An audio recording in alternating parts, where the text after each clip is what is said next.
All right, now say that. Start from the beginning. Yeah. You'll hear women say all men cheat. So I'm not saying every woman shares that sentiment, but it's What like they a call men dogs, right? yeah. So they kind of it's not a lot of expectations for a man. Like if he does step out, they know it's a possibility. Men, I don't think we fathom that.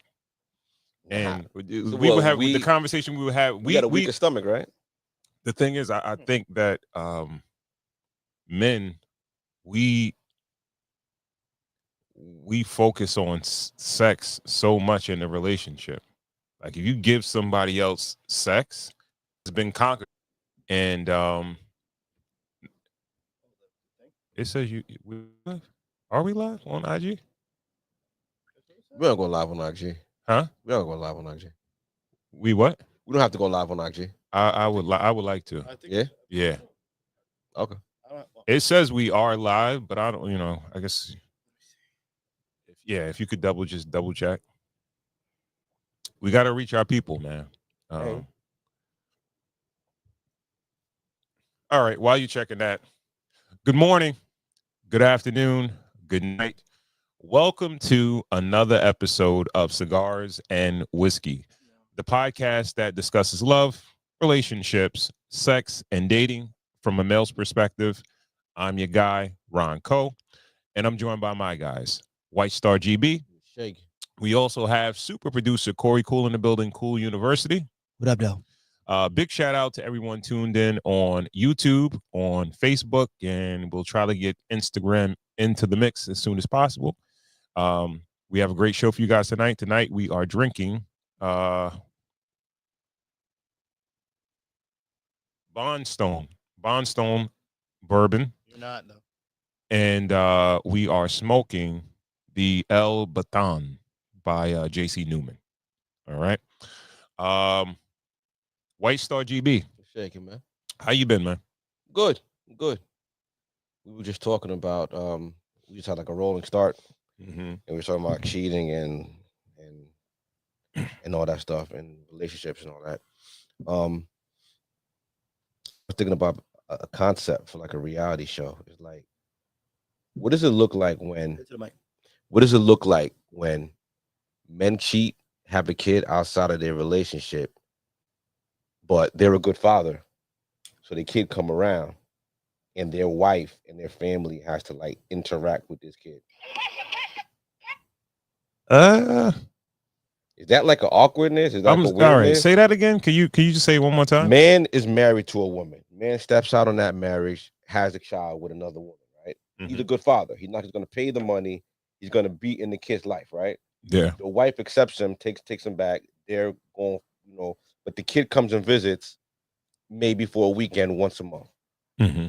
That interaction between the wife and that kid and all that, like that's got to be a very Mic to you. The mic is facing. Yeah. You should. Yeah. Facing the whole other way. Yeah. so it's no good. Yeah. You Turn should. the mic to you. You should. Oh, okay.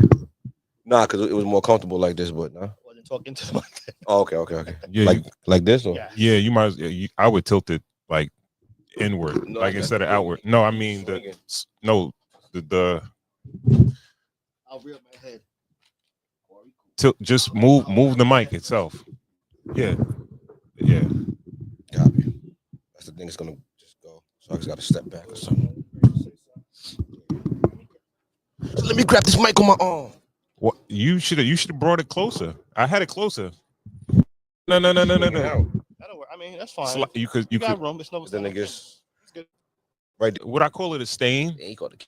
No. I'm not calling the kid a stain, but we have stuff that goes on in our lives that we would rather not rear up all the time. Right? So it's like, all right, something bad happened in your past. It's not like you want to relive it every day or every week or every month. So you kind of want to, but if you have a child, Reminder. it's always it's a constant reminder. It's a reminder. That's the word. Yeah, It's a reminder. And Stop for 1 second and make a decision. Either you are going to accept it or you're not. figure that out as fast as you can. Band-Aid. Right. Band-Aid. Yeah. Just Yeah, you know what I'm saying? that's actually good advice. Right. Yeah. Just either can't play that game That's on the actually fence. good advice, cool. Yeah. Can't play that game on the fence. Yeah. I'm saying that's a Right. long game. You don't want to play on the fence. You don't If wanna, not, then you can step. Yeah, You can just get step. on with your life. Yeah. If you do, you can bring them in. Don't think about. give a trial period, right? You know, I'm not, you know. All right, hold that thought. Cool. Mm-hmm. How do we feel about those women that accept it? Do we feel like, damn, you a pushover, or damn, like I have admiration that you're willing to accept a child that's sort of like a constant reminder? I do believe the husband's equity is in question at that point, which helps you begin to make a decision, right? If he's a great guy and he's always been an amazing guy to you, how is he always going to be an amazing guy? Had a whole kid on you, like I'm gonna tell you how. Yeah, go ahead. That doesn't mean you don't. He's always provided. No, what if he's always provided? Yeah, he's provided. He's there. He's been. She don't work. He's always provided. Okay, what does that mean? Well, that her life is substantially better with him in it. Yeah, I don't even want to go that far. Financially, she doesn't work. Okay, financially, yeah, it's protection. You get what I'm saying? With the kids you got with that person, or have you always been there with the children that you have together? You know, when it was a tough time and she had to call on you for something, you were there. It was more of a mistake, right? Versus like, this nigga kind of treated me bad anyway, and then you did that. You know what I mean? Look at us being messy. Look at us being messy on the. Because listen, all right, listen. No, that's fake shit. Bro. Okay, no, it's not. No, that's not. That dude doesn't exist in real life, bro. Okay, right. Look at you. I don't even want to use you, but a guy like you lives the life you live. Don't. Hear me out. Hey. No. No. Hear me out. Go ahead. I'm gonna let you go. A guy like you, a guy like GB is who's totally into family, right? Mm-hmm. I'm just using the prototype of the guy. Now let's say that same kind of guy meets a girl at work or something like that, and you know, some bad things happen, right? You see how much equity you have on the other side from how you do things. Well, that person would have. I'm not gonna use you. Excuse me. That guy doesn't do that though. You never know. What do you mean? That's not true in all cases. So let me spin it. But in the cases you're talking about, let me spin it. Good dudes don't do shit like that. Let me spin it. Okay. What do you say about the guy who's not in the kid's life because of pressure for his wife? That's worse. That's a real life guy. That's the real. A weak nigga. That's worse. No, what got you no mean? balls, That's yo. worse. He was already weak because he was already stepping out and he was undisciplined. So your wife is gonna really sit there and be like, shorty. "Yo, you can't take care of your fucking kid." Why would you want to be like with a guy? That's a wild conversation to have in bed. Like, yo, I don't want you around that fucking kid. But just think about it. Bad. Think about it on both sides, right? Right. Now you're going to be stand up now. You gotta be. That doesn't mean mean you wasn't stand up. You wasn't. All right. I'm just playing that person.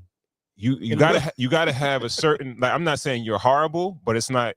You gotta have a little something going on if you in that situation, right?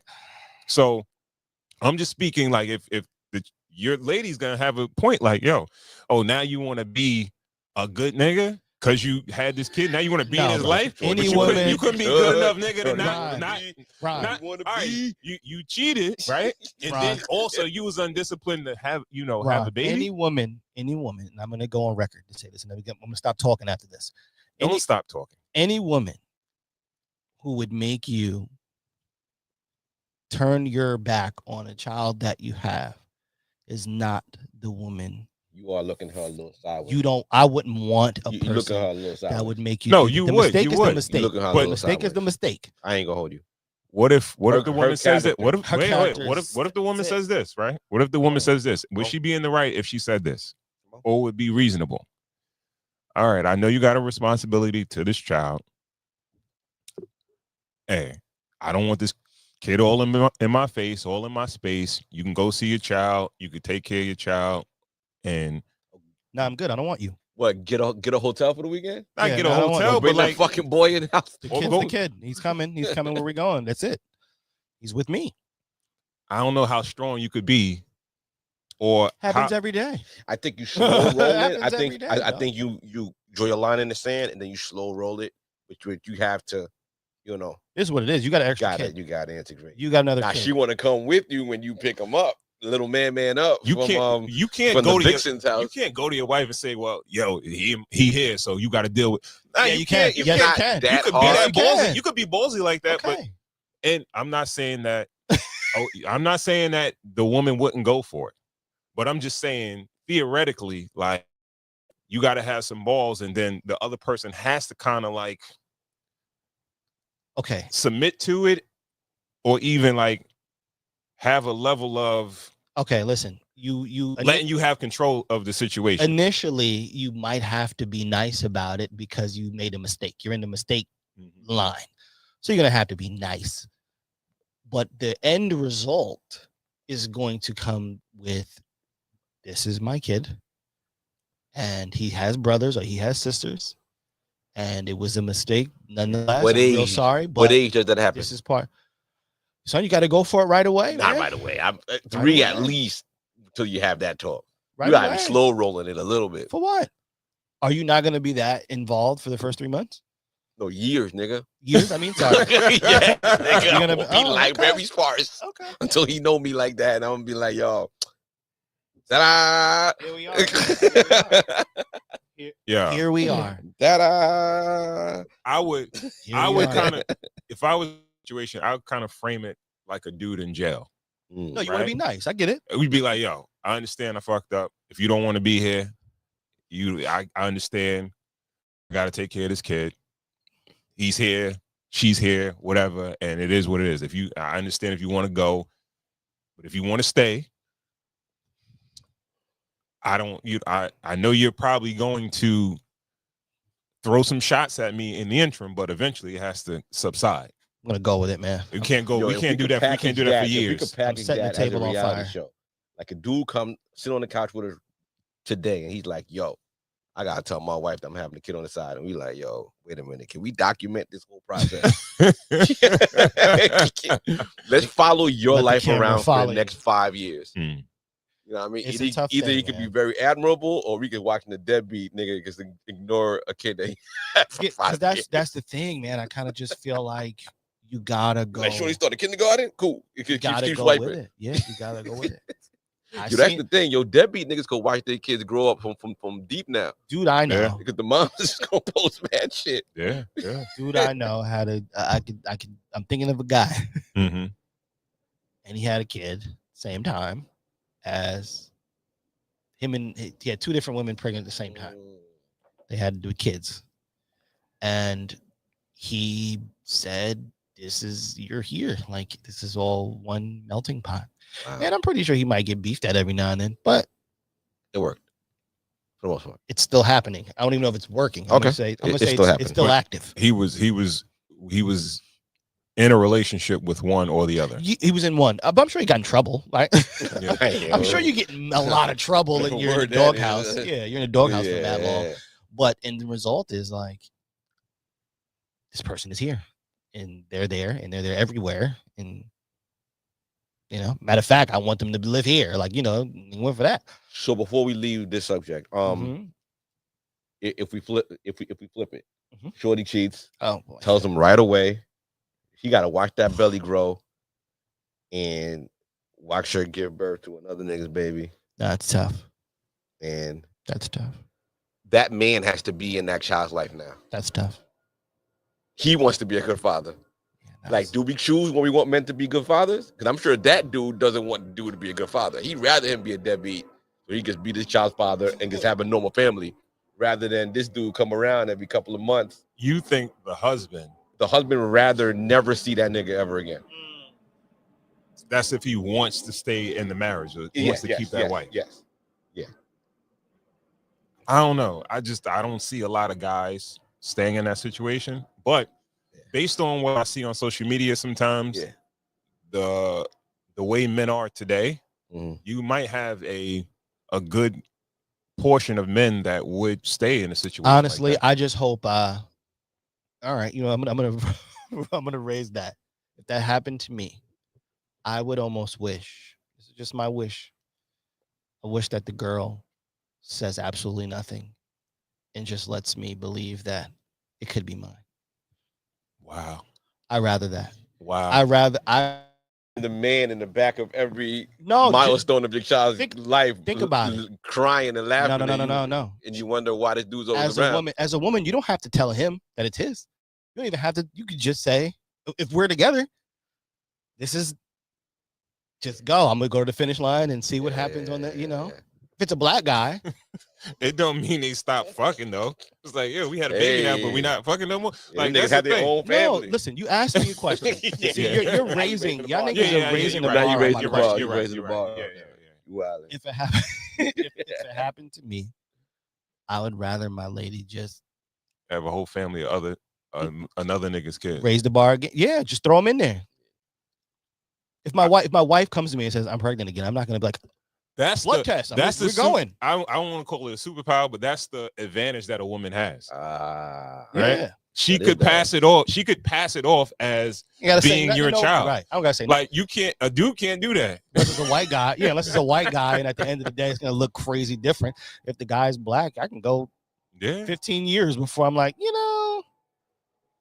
kind of looks like the mailman. You know what I mean? It's gonna be 10 years before I That's stay. Darren Carl Malone. Yeah. You know, Yeah. but solving problems, guys. Solving problems. We're on the yeah. ground solving problems tonight. Yeah. It's that's a very tough situation. Sucks. I commend all the people that deal with difficult situations and they find reasonable ways to handle situations like that, right? Because it takes a certain level of understanding and like you got to be calling on Jesus and having that vibe of like forgiving and shit like that to really move forward from some shit like that. In my world, we call that taking L's. I don't Niggas know, be man. taking L's. You That's take an L, L. nigga. That's an L. Yeah. Yeah. Keep it moving though, Yeah. nigga. Yeah. You win some, you lose some, nigga. Yeah. It's not always wins, man. All right. Again, shout out to everyone tuned in on YouTube, Facebook. We should try to get on Instagram. Are we on the TikTok? We would have no, we're not on the TikTok. Next time, use mine. I downloaded that shit again. It's so weird. It is weird. It's all AI. It's like it's made for children. Like the algorithm is so manipulative on purpose. It's like it just feels so brainwashy. It's Really? like all AI, all staged. Everything is. There's nothing real on it. There's nothing like everything is staged or AI. All creators. It's all creators on there. That's why. It's just mad garbage. You think so? If you're posting but something, you're creating. The search system is so superior to Instagram. When you search something for it, you don't need a hashtag. You don't need it. I just wish Instagram would steal their search engine from them. Like Instagram, their searches is trash, yo. Like if you're looking for something, you can't find it. I mean, but Gotcha. Let's take. Can you just hit the Instagram tab and we just no not on my phone. No, on the bar up top. I'm right here, right? No, up top. The other tab, and just click the plus sign to the left, all the way to the left. Slide down. Yeah. Let's see if we could go to live video, and we're gonna see if we can get on Instagram Live also, because I feel like we've been missing some folks over there. That we can do the audience, and you don't gotta put it. Maybe I regret. You got click the audience and bear with us for 1 second on YouTube, please. No, you don't gotta put nothing. I don't think you gotta add a title. Just the audience. Click the audience. Hit the drop down.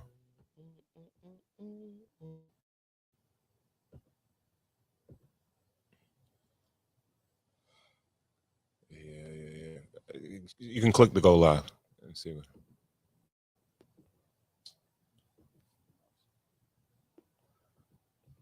Want to allow it? Connect streaming software to go live. You got the URL, but I don't know. All right, fuck it. All right, so I guess we'll jump right into the show then. Yeah, let's do it. All right. Nah, we ain't need to watch that. Nah, we don't. Yeah, That's yeah. like some practice shit. Yeah. You can disregard all of my shit. I'll be sending bullshit over. All right, where we gonna start at first? Right? Is that something? I don't think so. Nah, go to we that can bottom go- one right. We can go to the one to the right there.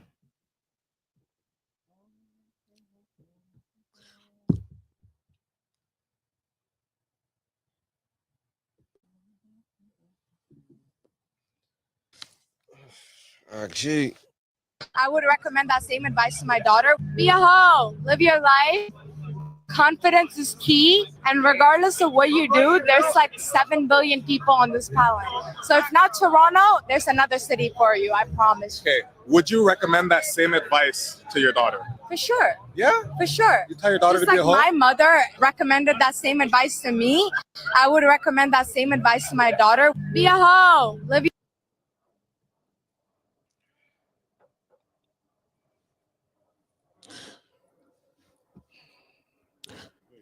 Your first thoughts. White Star GB.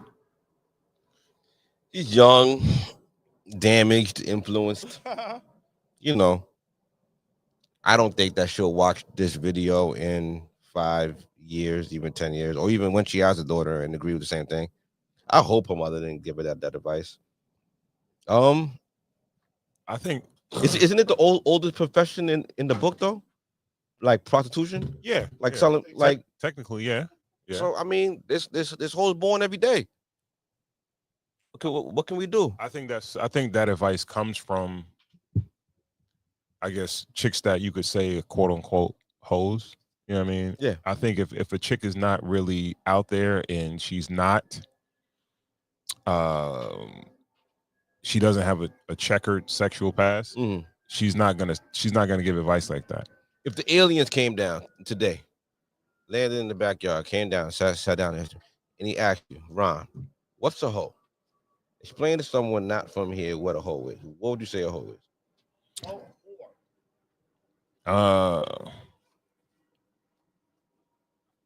I would just say a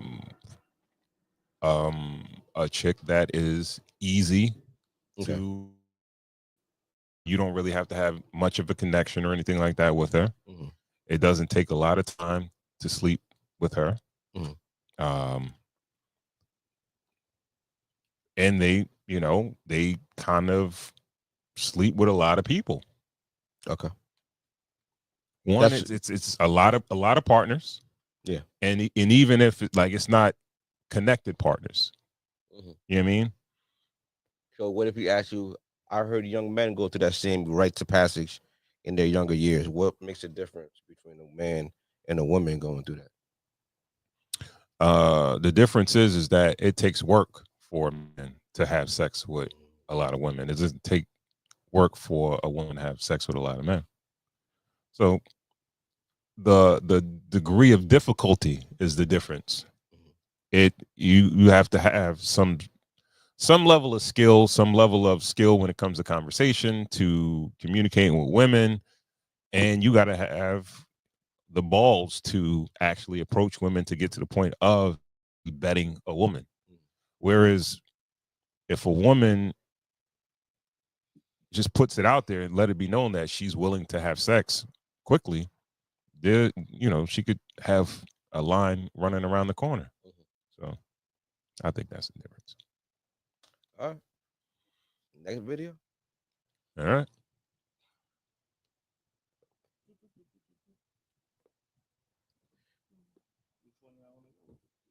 We just go let's on. go We for the just next one. we go down. Let's see where we at. We can skip the Bobby A 12 one. We can skip that one. Let's go right here.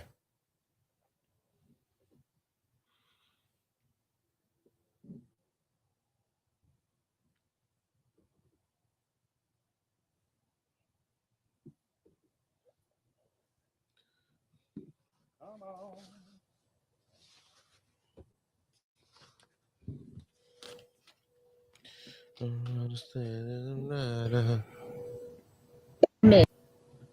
But here are 10 reasons why my husband bought me this Porsche. I don't argue. I speak calmly and leave space for him to rise. I assume his intentions are good, which makes him want to prove me right. I let him lead, then praise what worked. Example, I love the way you handled that. I treasure myself. He mirrors how I treat me. I protect my peace earnestly. No chaos, no reaction spirals. I don't ask, what are we? I ask myself, am I aligned, and act accordingly.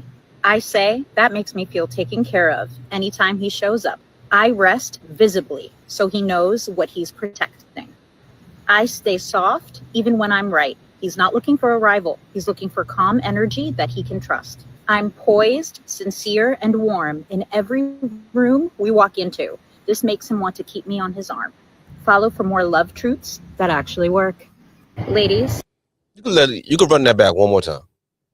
I may be mid, but here are 10 reasons why my husband bought me this Porsche. I don't argue. I speak calmly and leave space for him to rise. I assume his intentions are good, which makes him want to prove me right. I let him lead, then praise what worked. Example, I love the way you handled that.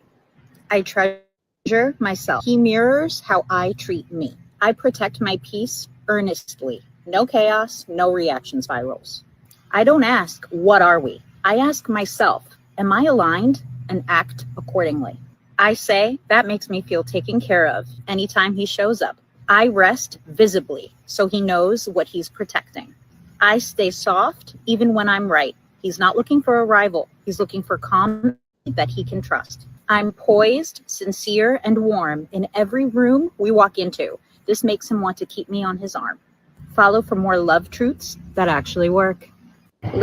Yeah, thanks for running that back. I just really have to just soak that in. Kind of just seems like devoid of any emotion, you know, like that clip. I feel like in 5 years you're gonna be able to order that in a box, and that comes in like an AI woman. It's like she doesn't really have any pushback. I feel like a good wife pushes, not pushes. She challenges you to be better. You know, if it's something you're ignoring or something you're not doing, it's like that's what nagging a little bit is. You know, like staying on you. Everybody needs checks and balances. Everybody needs to be checked and needs to be like her respecting him and her being warm in every room. Those are great tips for like day to day, living and good, core reminders to remind you, what a man would like to, see in his wife. But I kind of feel like we need a pulse. Men need a pulse. We don't want a woman completely submissive, yo. I don't. She may be talking about that particular side, and I don't know. I guess if we're going by the clip, like we're not. You don't know if she's totally doesn't give any pushback, right? But when you say checks and balances,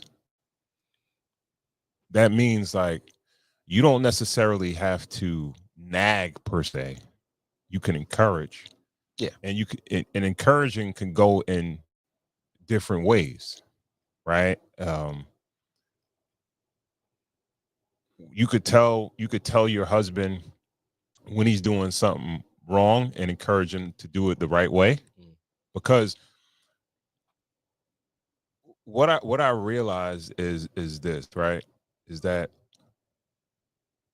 like a marriage in a sense is like a wife. It's sort of like a coach, right? And the coach can get a team to the chip, but they got to know how to motivate, how to push their team to its limits, or whatever that particular team's limits are, right? Like you know your personnel and you know what they can do, what they can't do, but you can inspire them to be the best of to their level. And I think that's I don't know if women per se look at it that way, because more or less men will run through walls for their families and for their wives. And most men that are in solid relationships and marriages, whatever is on the table, whatever their family wants, whatever their wife wants, they're going to strive to get it. But it's just about the woman being, I'm not going to say cunning or anything like that, but being able to motivate you enough to go get it or go do it. Right. You know what I mean? Mhm. And I'm not saying, I'm going to say it like this, right? Because I can't put it any other way. Wives need to know how to kind of, in a sense, play their husbands, right? Right. Because you can either make your husband a world beater, or you could make this dude the most pathetic dude on the planet. It's really up to you, right? It's the same way as a coach. Like, yo, if you're a terrible coach, you're gonna have a terrible team. Yeah. But if you're a great coach, you Yeah. could take a mediocre team and make them a great ass team. Yeah. You could take a bunch of mediocre players and make them a great team. Mickey got Rocky in shape. Yeah, you know what I mean? Yeah. So, but I don't know if wives, I don't know if wives look at their husband in that capacity. So sometimes you might get more of the nagging or all nagging, right? You only hear. Well, nagging isn't it the way we perceive it? As nagging, maybe if they feel like they have to tell us something more than once, we kind of take it as nagging, you know. Again, you can use the word nagging, right? But the same way you can nag, you can encourage to do what you want him to do, right? Mm-hmm. All you have to do is just say, like, let's just say, for instance, like my wife tells me, yo, can you take out the garbage? And I'll be like, yeah, I'm gonna take out the garbage. I forget, I don't do it. Then she has to come back to me again. And she could either say, yo, can you take out the garbage? I asked you before. You didn't do it, whatever already, That's right? a lot. Huh? That's a lot. What do you mean? The whole, I asked you before, you ain't all do right, it. let's say it's the second time she asks regularly. No, the fifth time, all that, like, that's a lot. All right, but that could be a nag. No, that's right. Beef. Like, that's like, now I'm taking it out. Well, yes, but you gotta understand, busy, at that point, now you as the husband, you feel a certain way because of the way she communicated it to you, right? But if she say, yo, babe, can you just do me a favor and take out that garbage? Like, yo, it's been can you just do that for me? And I know you probably gonna forget. I know you busy. Can you do it now? Because I know you tend to forget. Yeah. All you gotta do, talk to him nice, and you can get that man to do whatever you want. Yeah, damn right. But I think a lot of the times, it could be men and women, but I think women, more or less, they may get frustrated a bit quicker. Can the average man in the average relationship get that out of his wife? And if so, what does it take? What qualities in the man would it take to get that out of his wife? What would the man have to? I don't know. See, that's the thing. I'm not sure if it's up to the man to get it out of his wife. I think it's up to the woman. Well, you put the onus on the woman to make the husband better, but he has to show something that shows, something, Well, you that's your husband. You should know him. You should know his. No, but there's certain things that he should keep up. Like, almost like, I'm asking you a question, but I got a couple of answers too. What about a man who tries to keep his word, and if he doesn't keep his word, at least he's honest about it. Like, yo, damn, I didn't do it. I'll do it. Or, try to, just like step up. Or even a man that communicates well. lets people know, like, oh, something that she said was stay aligned with your husband. It's hard to stay aligned with someone who doesn't communicate, right? If you communicate well, your team can follow you, your coach can follow you. You know what I'm saying? So what about communications? Things like that.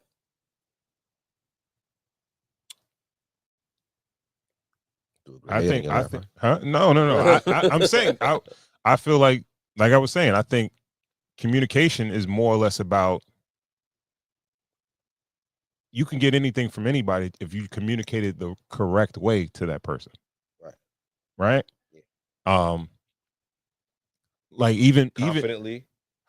Confidently. Yo, all right. So let's just look at it from a husband's capacity. Okay? If you tell your wife, yo, put on that shit, I want you to wear that, right? Some women may like it, but then some women, they may like the sternness and like, all right, yo, you just telling me to do it, all right, I'm gonna do it. They may like that. Right. Some women may not like that. But if you told your woman, yo, I like when you wear that blue shit that you wear, that should look good. You look real good in that shit. Chances are she gonna wear that shit because she knows you like it. Right. You understand what I'm saying? It's just all about the way you communicate. In the same way, like, I guess you could say wives need to play their husbands. Dudes might need to, like, play their wives. That's what I'm saying. It's like, yo, bro, like, if you want something out of it, like, if you as a husband feel like you're not, let's say, you're not getting enough sex. Let's say you're not getting enough sex. Now, you could probably complain and be like, yo, why we ain't have sex in fucking a month? Like, what's going on? Shit. You know what I mean? Like, that nigga, yo, is back, nigga. So, but if you stay with my mama, if you would probably tell your wife, like, yo, you look good, you look great right now, you look sexy as shit, right? And like, yo, you got me ready to jump your bones right now. That might be a better way of communicating than telling her, like, yo, you ain't on your job, or you ain't, I ain't getting no ass in mad long, or whatever. And that's just going to bring you into a negative space, and you're probably going to have to dig yourself out to get to the point of actually having sex with your wife. You know what I mean? So same thing with the taking out the garbage. If you rub your husband the wrong way, he's going to do it, but he's probably going to be in a terrible mood because you got an attitude with him. So now he got an attitude, and now you guys in a negative space. So now you have to dig yourself out to get back to normalcy. But if you just use a kind of like a more of a motivational or a, like, do that, I think the attitude would be, it would help out much more. And then in the midst of your relationship as a whole, right? So if as a married couple, everybody's goal is to be better, get better, acquire more things, we want to do things in the future, a lot of the times it's going to be based on that man, right? Like how much you can inspire him to get out and do shit or whatever, or focus on what your dreams are. But you as a coach, you can kind of move him the way you want him to go. Yeah. Because he's willing to work his ass off, work his ass to the bone, to make money, to make shit happen, to give you what you want. Right. But it's just all about the way you handle. You know what I mean? Think about it like if you have a star player on your team, you're gonna try to, treat him a certain way because you want him to keep producing for you. So, all right.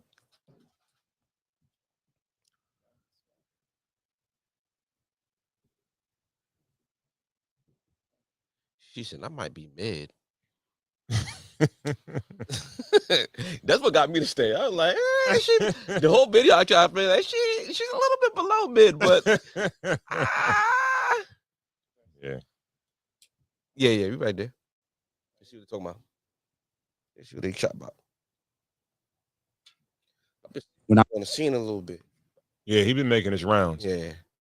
Hunger. Psychologist. And I was chasing after and thirsty and trying to, shoot my shot, and I'm sending flowers and doing all this stuff. And sometimes it worked and sometimes it didn't. I said, man, this is a hell of a lot of effort. By the time I got to 30, things were a little bit different. And when I was on a dating app, I was a BLK Black. I had flew to Atlanta for 2-hour layover, and then I flew to Chicago and landed. When I flew to Atlanta, 2 hours, turned my phone on real quick, turned it back off, didn't check the app, got to Chicago. The 2 hours I was in Atlanta to the half hours I was in Chicago till I got in my cousin's car when she picked me up from the airport, it was 72 to 74 women that had matched with me or initiated contact with me after 2 hours in 2 different cities. You don't get to dictate anything to me. The other 69 women I can choose. That's dating market. So if you are if there's nothing else I'm going to say tonight that's going to be helpful, if we understand the opposite sex better, we'll move different. In the global dating market, we ain't worried about America, in the global dating market, in terms of desirability, it's white men at the top, it's black men number 2, it's Hispanic men number 3, and Asian men number 4.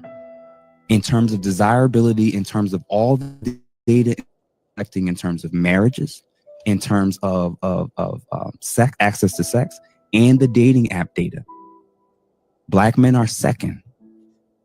Asian men are last. Asian women don't want Asian men in mass. On the flip side, depending on the stat, the data, number 1 is either Asian women or white women, depending on the study. And then number 3 is Hispanic women, and then last is black women. Oh, you just crucified yourself. It's not crucified, and I'll tell you why. The reason why I'm saying it in that way and breaking it down in that way is a lot of this animosity that we're having with each other, black men and black women in this country. Africans don't see us as a part of their tribe. Jamaicans don't see us as a part of their tribe. There are no other groups that do. So if globally you are the least desired, and even the other black people, even if the other black people come here, they will look at you different. And they'll still treat you a little bit different. And it takes you a while to kind of warm up, and they'll be honest and say, you know, when I first came here, my parents said not to deal with the black Americans. Who else are you going to listen to in terms of whatever it is that's causing you to be at the bottom of the totem pole of desirability? When I was younger and I was chasing after. Damn. That's cold, yo. That nigga, the new Kevin Samuels. They let that nigga cook. You know, yo, there's a lot going on in that clip. First, can I just address why did they have Shorty juxtaposed to him? He wasn't. Were they having like a one-on-one conversation? Like, why did they have her up there next to him? I have no idea. Maybe like they were looking for her reaction. Maybe they were interacting. Maybe he was answering a question that she brought up because they were all in the boxes down below. Right. Yeah. Down there too. Yeah. It almost like they made her the poster child of the clip. Like he was kind of specifically talking to her. Maybe he was. I'm watching the clip out of context. That's a little disingenuous. And then they let him cook because slow. Yeah, but he got to where he got to. Yeah. And that slow roll kind of helped the build up. That was a great job by him. Damn, but yeah, he got somewhere.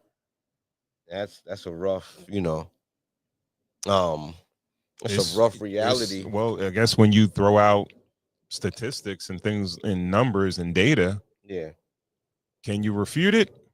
Because you could refute it. You could refute it by your own evidence. Like what you see in the world. Like, do you see a lot of black women being chose or married? Maybe they don't want to be in relationships. Like, what's you believe that? I'm just asking the question. I'm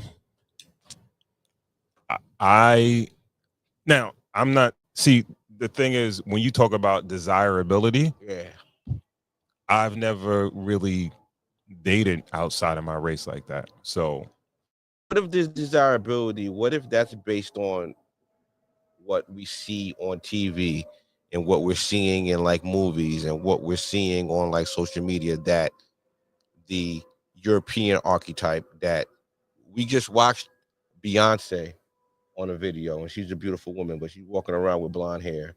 Her nose is a little straighter than most women, and her skin is a little lighter. So what if that if that's one of the top black women, if Halle Berry was the top black, if we praise black women that look like white women, you know, and the world, America is telling us that white women are the top of the top, like, you know, is that something that, are we compelled to think that, or is that? What do you mean, all of us? Or you Well, talking it's about well, men? it's skewing your data. You think men make that decision? The data is what I'm speaking to, Mm-hmm. because we're getting this from data. We're not talking about empirical evidence. Like, we could poll all of our friends, and our friends will probably say the same thing, that black women are, you know, tops. You know what I mean? But we're letting dude tell us, because he has some numbers, that the world is thinking that. Well, I think they say, well, this as far as the stats that I've heard, black people are probably the least married in general, generally speaking, men and women. As a community, I don't think we marry as much as other community. So I think that goes into desirability when they use that number. When they use desirability, it's kind of like they kind of Jedi mind tricking you, because it's like nobody wants them. What does that mean? Desirability. Beautiful What's that, black like, women, but but people desire, like, yo, so you'll get like a woman that gets more numbers. I think, let's say a white woman gets more social media numbers. Than I think it's based on relationships and marriages, though. Okay. I think it has to be based on that, because you can't really. How can you really come up with those numbers? It's you can't say, like, because I know it's black women still going on dates, still having sex. It has to be based on marriage, and honestly, those stats, what he said and everything like that, it just sounds like we black men abandoned black women. Because if the black man is choosing women, then why isn't he choosing his own woman? For the most part, black men do choose black women, right, at like a 90-something percentile when they actually marry. It's pretty high, but we got to. I think everybody.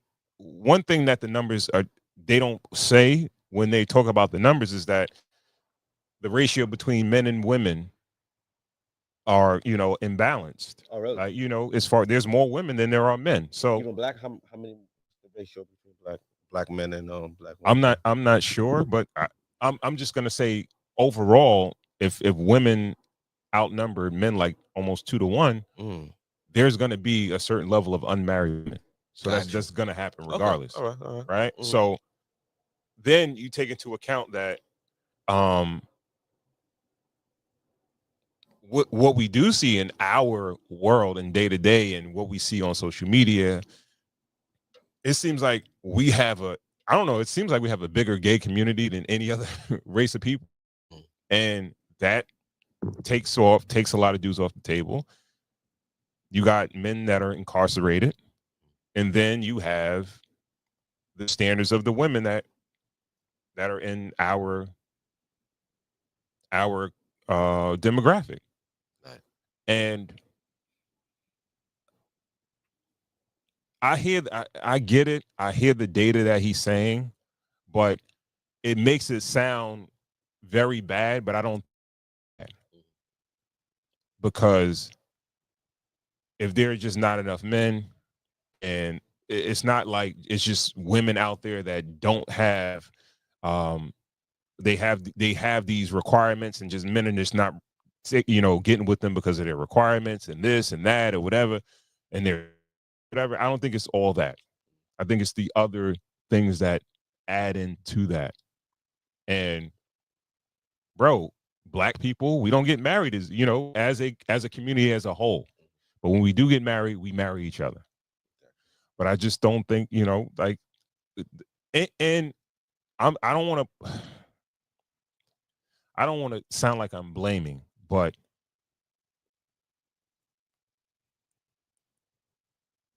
I think other races of women,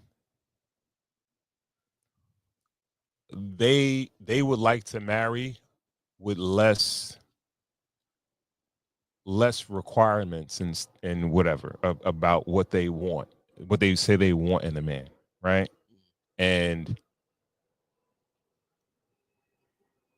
I think, let's say Hispanics and Asians and whites, they know the impact that a couple together will have versus a single person. Right. And I believe that you have a group. I'm not saying it's a big group. We try to, and this is another way numbers are skewed. And this the funny shit is that black women won't want to hear this as far as these stats, but then they'll use the stats about education and how much money they make and how educated they are. Those stats work for them, Yeah. but these stats won't work for them. They won't believe these, right? But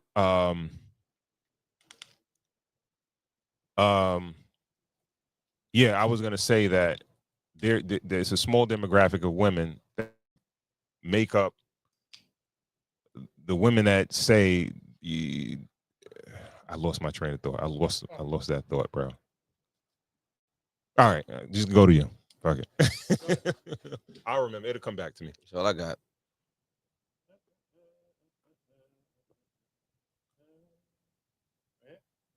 Yeah, let's see what's going on. Let's see what she's saying. Yeah.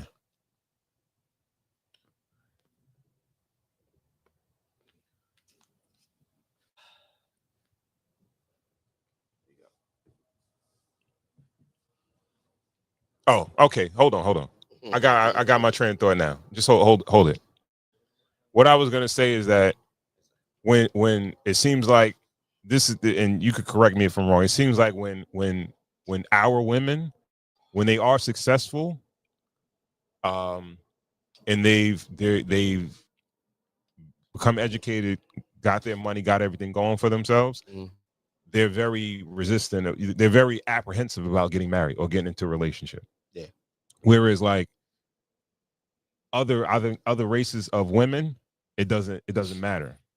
You know what I mean? They're gonna they like, yo, black women are like, fuck it, I'll just do it myself because I got money or whatever. You know what I mean? They don't think like, all right, well, I got money, but if I got somebody else, we could do some things together and we could be even better.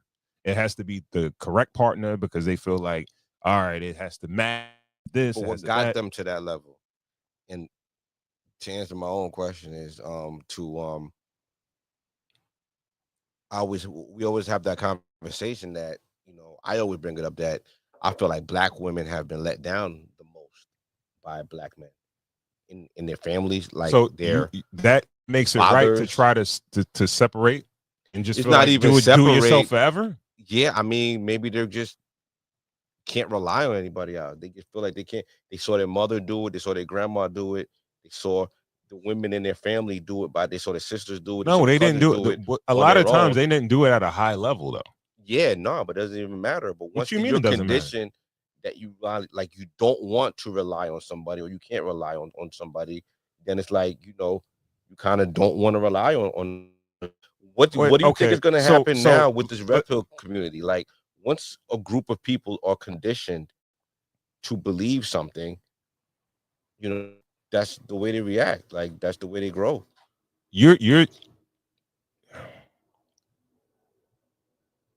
It's the different. I think there's a difference between something being propagated and something like you feel like you have been brought up a certain way and they believe based on their living experience that this is the way, right? Yeah. But these same women that are doing their thing, that grew up with a mother that was a single mother or a grandmother, they weren't. I would guarantee you, the majority of them weren't doing well. They're the first to go to college. They're the first to buy a crib. They're the first to do this, that, and the third, right? So it really didn't work for their mother or their grandmother. So why wouldn't you do something different? Like my father, you know, shout out to my pops, whatever, you know what I mean? Like, but he never got married. He never got married. So, and he has a few kids. He has 6 kids. He has a few different mothers. You know what I mean? So I didn't say, well, my pops did it this way, so yeah, I need to do it this way too. Right. You know what I mean? Mhm. Like I feel like you take the good and you leave the bad, or what you deem to be bad, or what you don't want to be. You take the attributes that you want, or you want to strive to be, and then you leave the rest behind. All right. Now, So I got some numbers. Mhm. Children living in single mother homes. Black children in the 1980s are 48%. White children are 18%. So 48 to 18. Black and white. In the 1990s, 54 to 20 to 22%. In the 2000s, 56 to 22 to 24. There's a large disparity there. We're talking about half. Yes, but the thing is,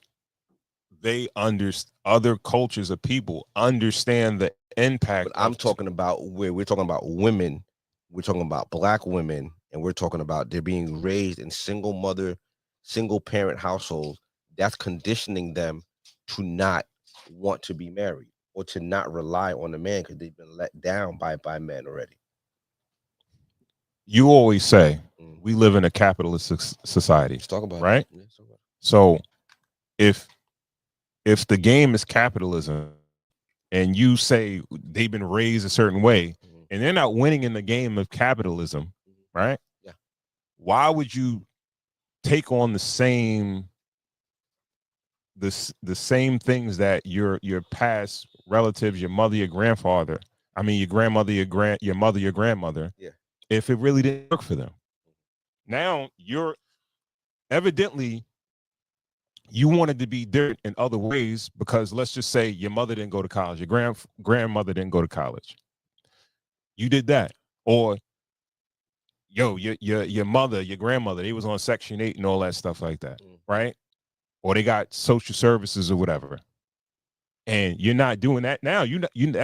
Some women, Yeah. some do follow those footsteps, but we're talking about the group of women that that have moved past generations and took it to another level. Yeah. But now they feel you talking about, all right, they pops wasn't around, so it's like I don't need a man at all. And then the thing is, like, especially when they don't, especially when they already have money. Like if they need the money, whatever. But if they have the money and they already have that mentality, like, yo, dude, be letting me down. Why I'm gonna like you kind of breeding a woman to hate men almost. Like it's almost like bro, these. You don't think these women? You don't, these like women are not having. They're not dating. They're not having sex or they're anything dating like that. and they're having sex. Yeah, but they're choosing not to be with a man because they don't see the use that of doesn't it. that doesn't sound selfish to you? Yeah, it was selfish for their pops not to be around. It happened. No, dog, it's not. Yo, people evolve. Things evolve. Like, yo, when the elephant first started out, their trunk wasn't that long. It got people longer. evolved It to evolved. survive and be better, Exactly. right? You're not talking about and they evolve in order to keep their bloodline going, keep that whatever it is to keep the existence going so they don't go extinct. Right? Yeah. And this is the problem where it's like, all right, where when a man does well, he wants to share it with his family. He wants to take care of his mom. He wants to take care of his wife. He wants to take care of his kids. And it seems like even a single man, before he has a wife, if he has a bunch of money or he's successful, he's gonna take care of his family, even if he doesn't have his own family, whether it be his mother, whether it be his grandmother, whatever. But it seems like when a woman is successful, she has to worry about herself. Yeah. And everything should be for the greater good. If we could just think about something greater than ourselves, these numbers wouldn't be like that. That sounds great, but if someone grew up in survival mode, if they saw generations of they can change women, those numbers though. I think they could change it, but they don't want to. Numbers. They grew up in survival mode. They're not thinking about those. Why numbers. you keep giving them excuses though? Because I'm just trying to be objective about it. I'm just trying to say it's not all them bad, we good. I'm saying that yo, something had to come first, the chicken or the egg. I'm trying to get to the bottom of where this thing even started. Because at some point everybody was together. We were growing. Somewhere it went left. I'm just trying to go to where it went left. That's what I'm trying to do. So we talked about real world experiences, right? A lot of the in the real world, I've never met a woman's father. In the real world. In the real world. I've never dated a woman and met her father. Well, I can't say that. Yeah, met the, but not like they were not in like a nuclear household. Like they weren't like in a, stepfathers and all that. But like her father just being around, that's not really like a thing. Like where it's like the father's in her fucking life the whole time. Like come here and there, whatever, sporadic. But it's never like a time where it's like, I'm gonna kick it with dad. You know what I mean? I get it, but we live in a world where people are supposed to be more open, more connected to their feelings and we're their talking about emotions and things like that. survival, Ron. We're talking about human nature. We're not talking about. We're not talking about what it's supposed to be. We're talking about human nature. People survive. People adapt. Humans adapt. Species adapt. We just the black woman species are adapting to not need men. And we're just sitting there instead of trying to get to why. We're just trying to be like things adapt. Well, they adapt. Adaption is based they're on fucking stingy with their money. Like, what are we saying? Like, adapting is for survival. Yes. So when men have abandoned generations of women, if women have seen generations of their family just do it without men in their family, when she's up, why does she feel like she need a man?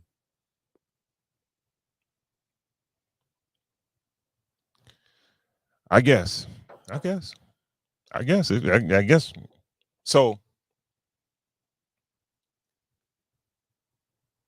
So your daughter,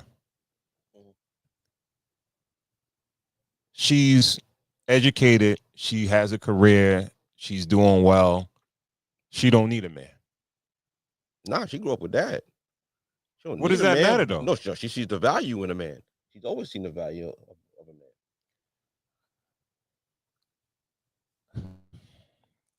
That's bullshit. Please elaborate. No, it's bullshit. Not what you're saying about her. What you're saying about the other women. Yeah. Like, so you telling me these women, just because their pops was in there, they see no value in men? It's give or take, because there are women that don't grow up with fathers and they see value in men.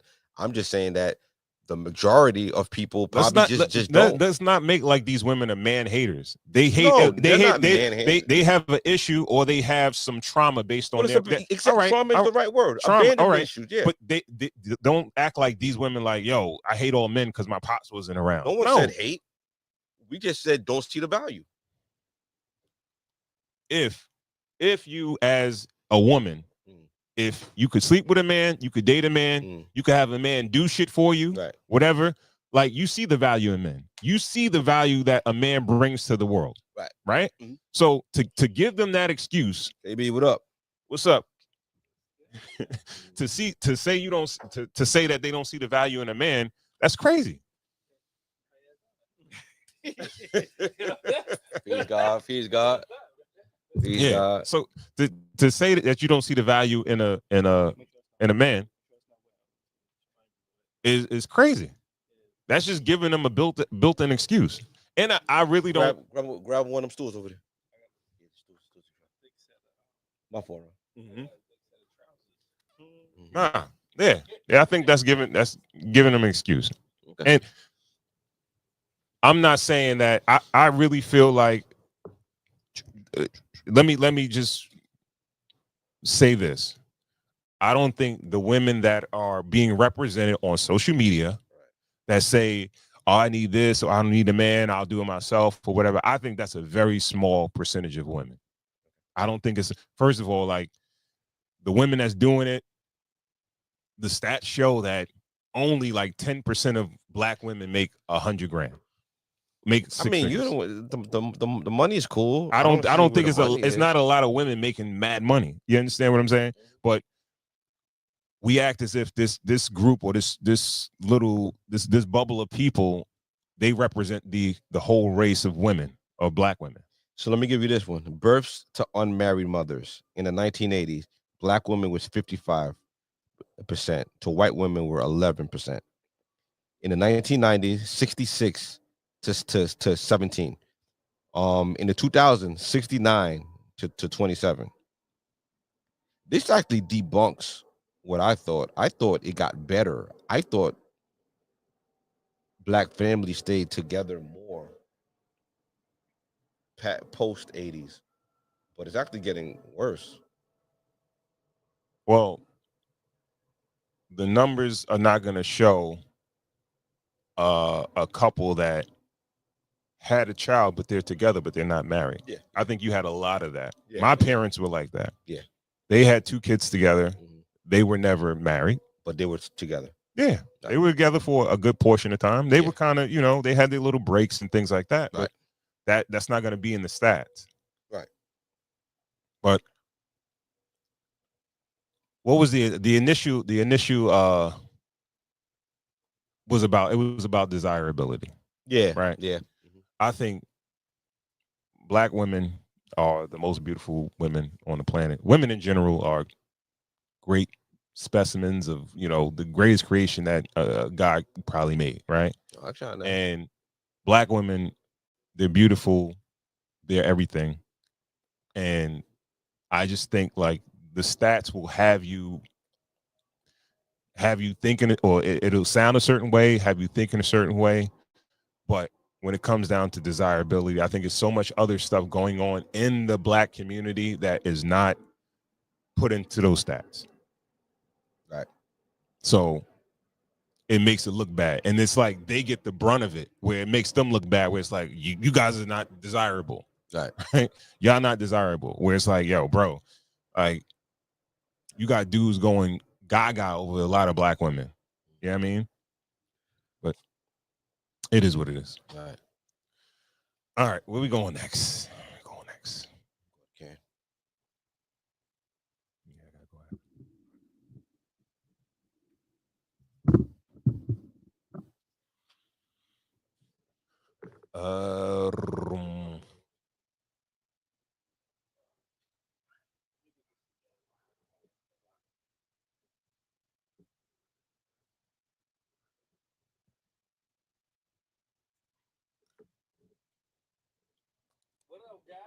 I was gonna say to pull up a pull up.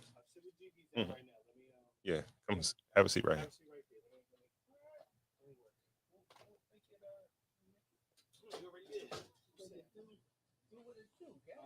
Hold on, don't go that way. Go. No, we might not be able to set up the mic right there. So unless you're gonna hold the mic in your hand.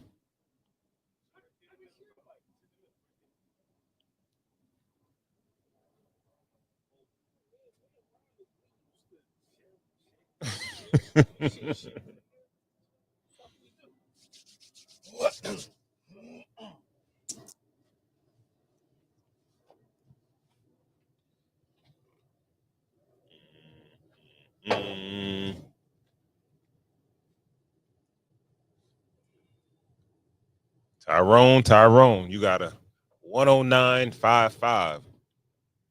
Chopping it out. Y'all still live right now? Yeah, we still live. We live. Okay, all right. Fuck with it. Yeah. Yeah, no, we good. Yeah. Good. No, that's good. That's good. Yeah. All right, let's go to that next clip. Gotta keep the show going. Keep the show going. Grab those headphones. Yeah, Not that one. I hope y'all fuck with Michigan though. Come down. Y'all fuck with Michigan? Yeah, y'all fuck with Michigan? All right.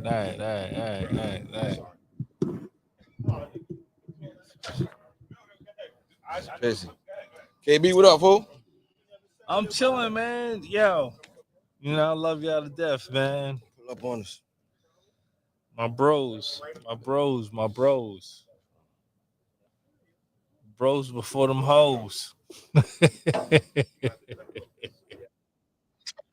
Yeah, I said it. One can be in charge of cooking, one can be in charge of cleaning, one can be in charge of the kids, the finances. Think of how much ground you can cover if there's more than one wife for that king.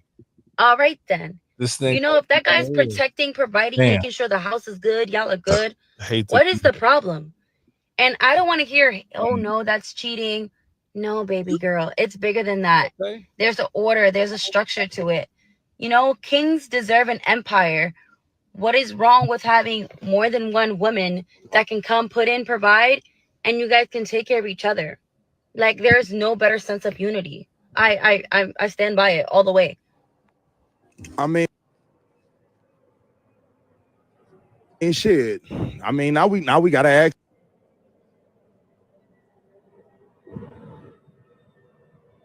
Run it back one more time. Men need multiple wives.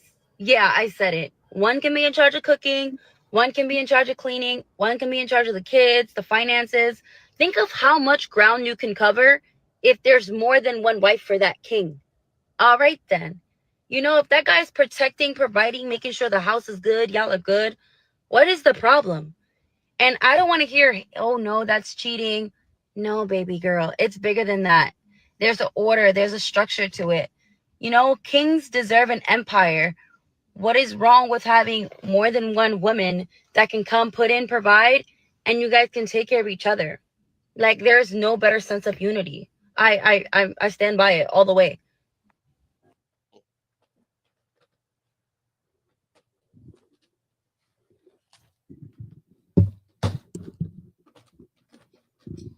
There's actually nothing wrong with it if you come into the relationship. Yo, let me get some of that cognac. No, I'm just. What you guys drinking tonight? You need a cup, right? No, but like as far as on the clip, there's nothing wrong with that. As far as long as you come into that relationship with that in mind. It's only cheating when one person thinks it's cheating if you're not playing by the rules. You set the rules up exactly, and then the rules are what the rules are. Yeah. If she's by the rules, that's not cheating. If you come into the game Yeah. and you're telling Shorty like, "Yo, listen, yo, this is my program. We're gonna rock. In a couple of years, we're gonna add someone, and then after that, we're gonna add someone." And you bringing people into the fold, and you're telling them straight up and down. You know what I mean? But if you come into the game like, "Yo, baby, it's just me and you," you know what I mean? Yeah, and then all of a sudden, outside, and then all of a sudden you switch the game up. Nah, that's when it's cheating. That's cheating. So, but that is not cheating at all. That's she's part of the program. Mm-hmm. The program is, and actually, she might be the head coach of the program. She might be like, shit. So as a mortgage broker, right? Someone who does mortgages and someone who sells houses and all that fly shit, right? Yeah. You see a lot of families. You see a lot of families' households. Mm-hmm. Because a lot of families you interact with use an extra person, use the extra income. Use the extra income. Everybody can use the extra right now. Yeah. Like, yo, when you're going over people's numbers and you're looking at people's numbers, you be like, yo, if you had one more bitch. Yes. Like, I could get you into the fucking house, nigga. One more.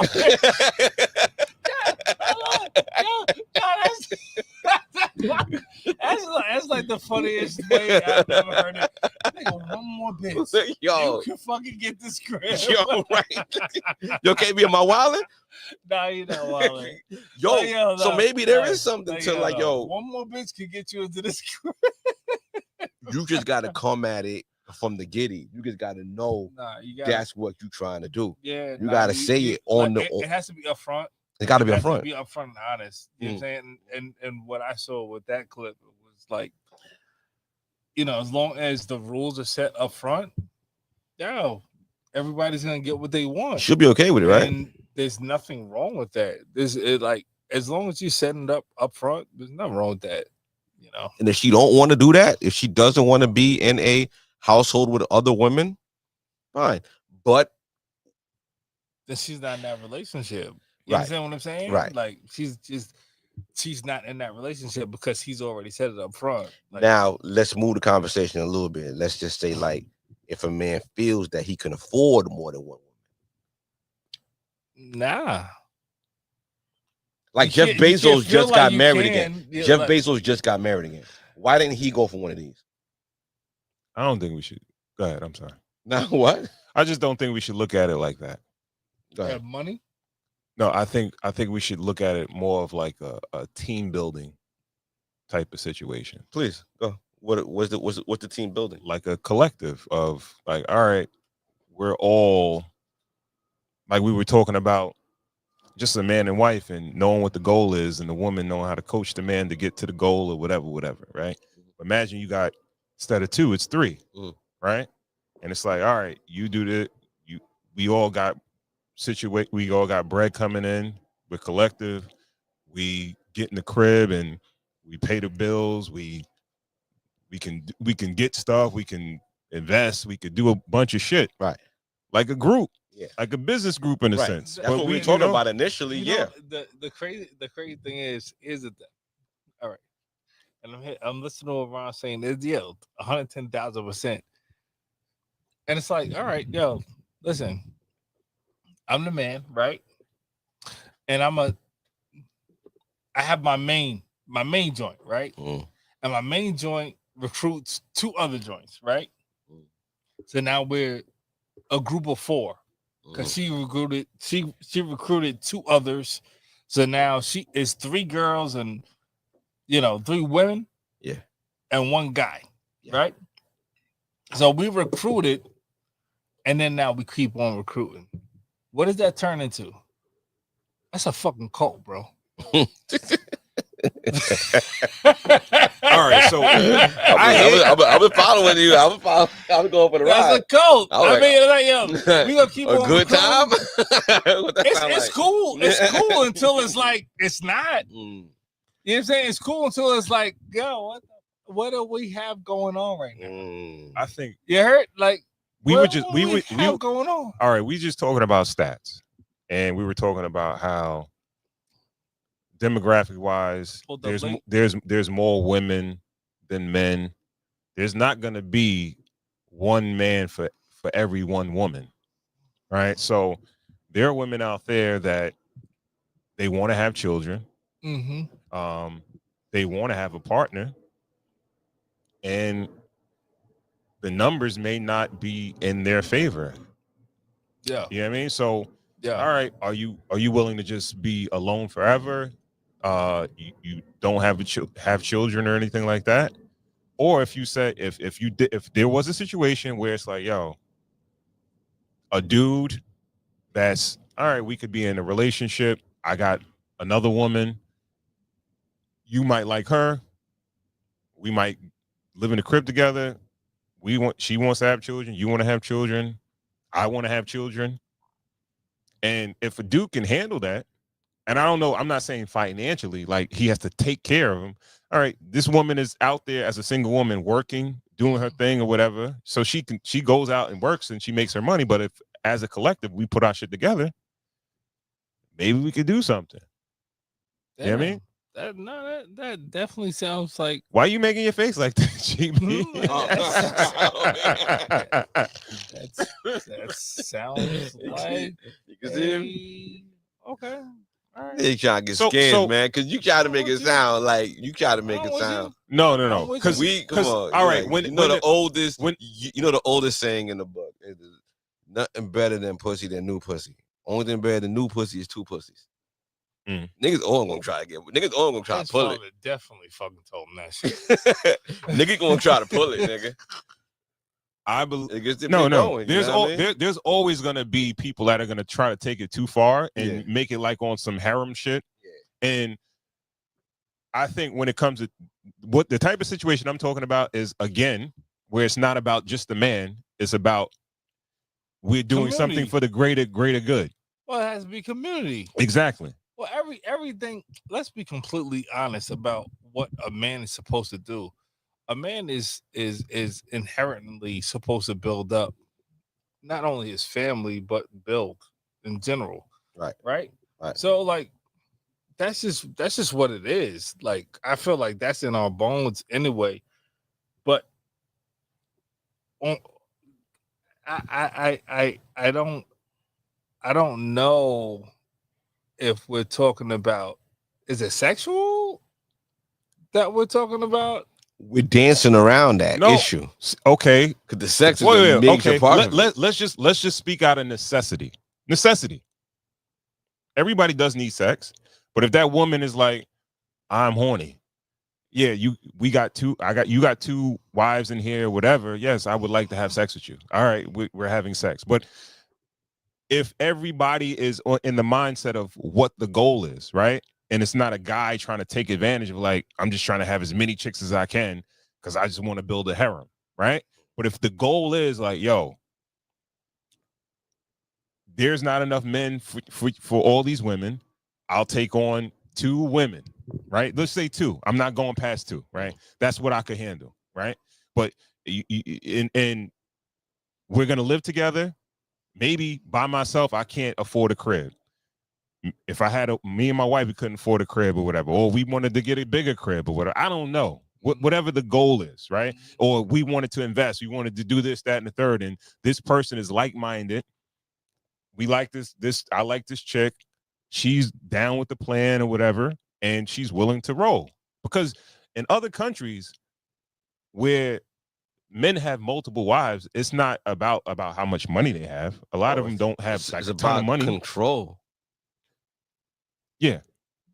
But what I'm trying to say, it doesn't have to always be about you having to afford that woman. Because they usually buy their extra as an individual, I think it's all. I think I think you always have to afford your wife. Like I think it is always about affording the women that you deal with. So you saying that you don't have to, these men don't have to afford their wives. They actually do, but it's not in currency all the time. It's abundance of different things that they might have to do to afford them.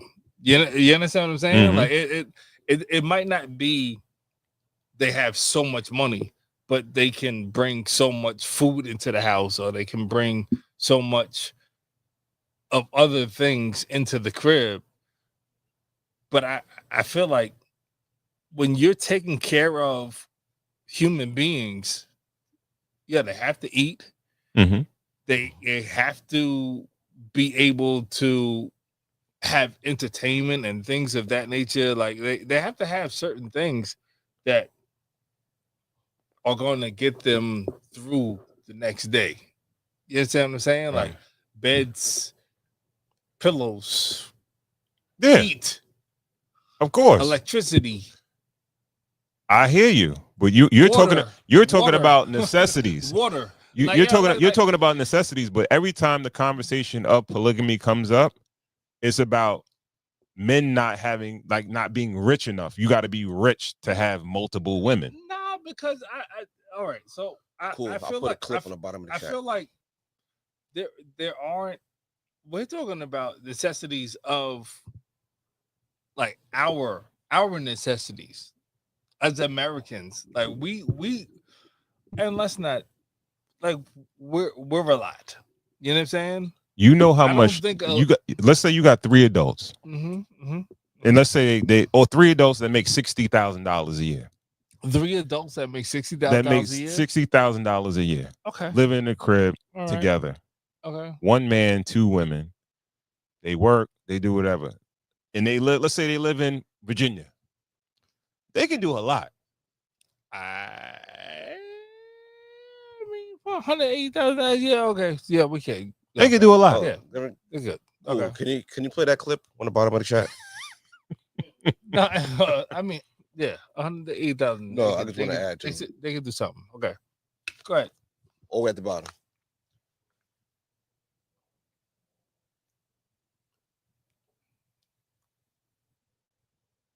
Where do we go? 1 second. Let's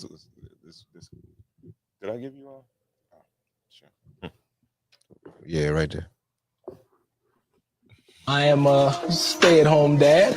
In our household, the women are the breadwinners. That's the way we run things here. That's the way we like it to be structured. Nick is a trophy husband, if you will. We prefer it that way, honestly. Like I would go crazy if I was at the house. Well, not all what the I was time. talking about. And I pride myself on being a breadwinner, and Jenny's right there with me. I am a manager of an organization company. Jen is management in an IT company. Jen and I make more than enough money by ourselves. We don't need that. We don't want that. Let me just say this right quick. If you look at a chessboard, the king doesn't really move much. He just moves a square at a time. Meanwhile, the queen, she's all over the board. Okay, the queen's got all the power. The king just this is wild, bro. I am a stay-at-home dad. In our You're not bullshitting with it when it comes to I just want to add a little context to the conversation. I'm just saying. I think that's a dude that's taking advantage of the situation. Oh, okay, all right, him, right. That's not every other. That's nigga, not that's right? not Listen, the. You got dick or you got money.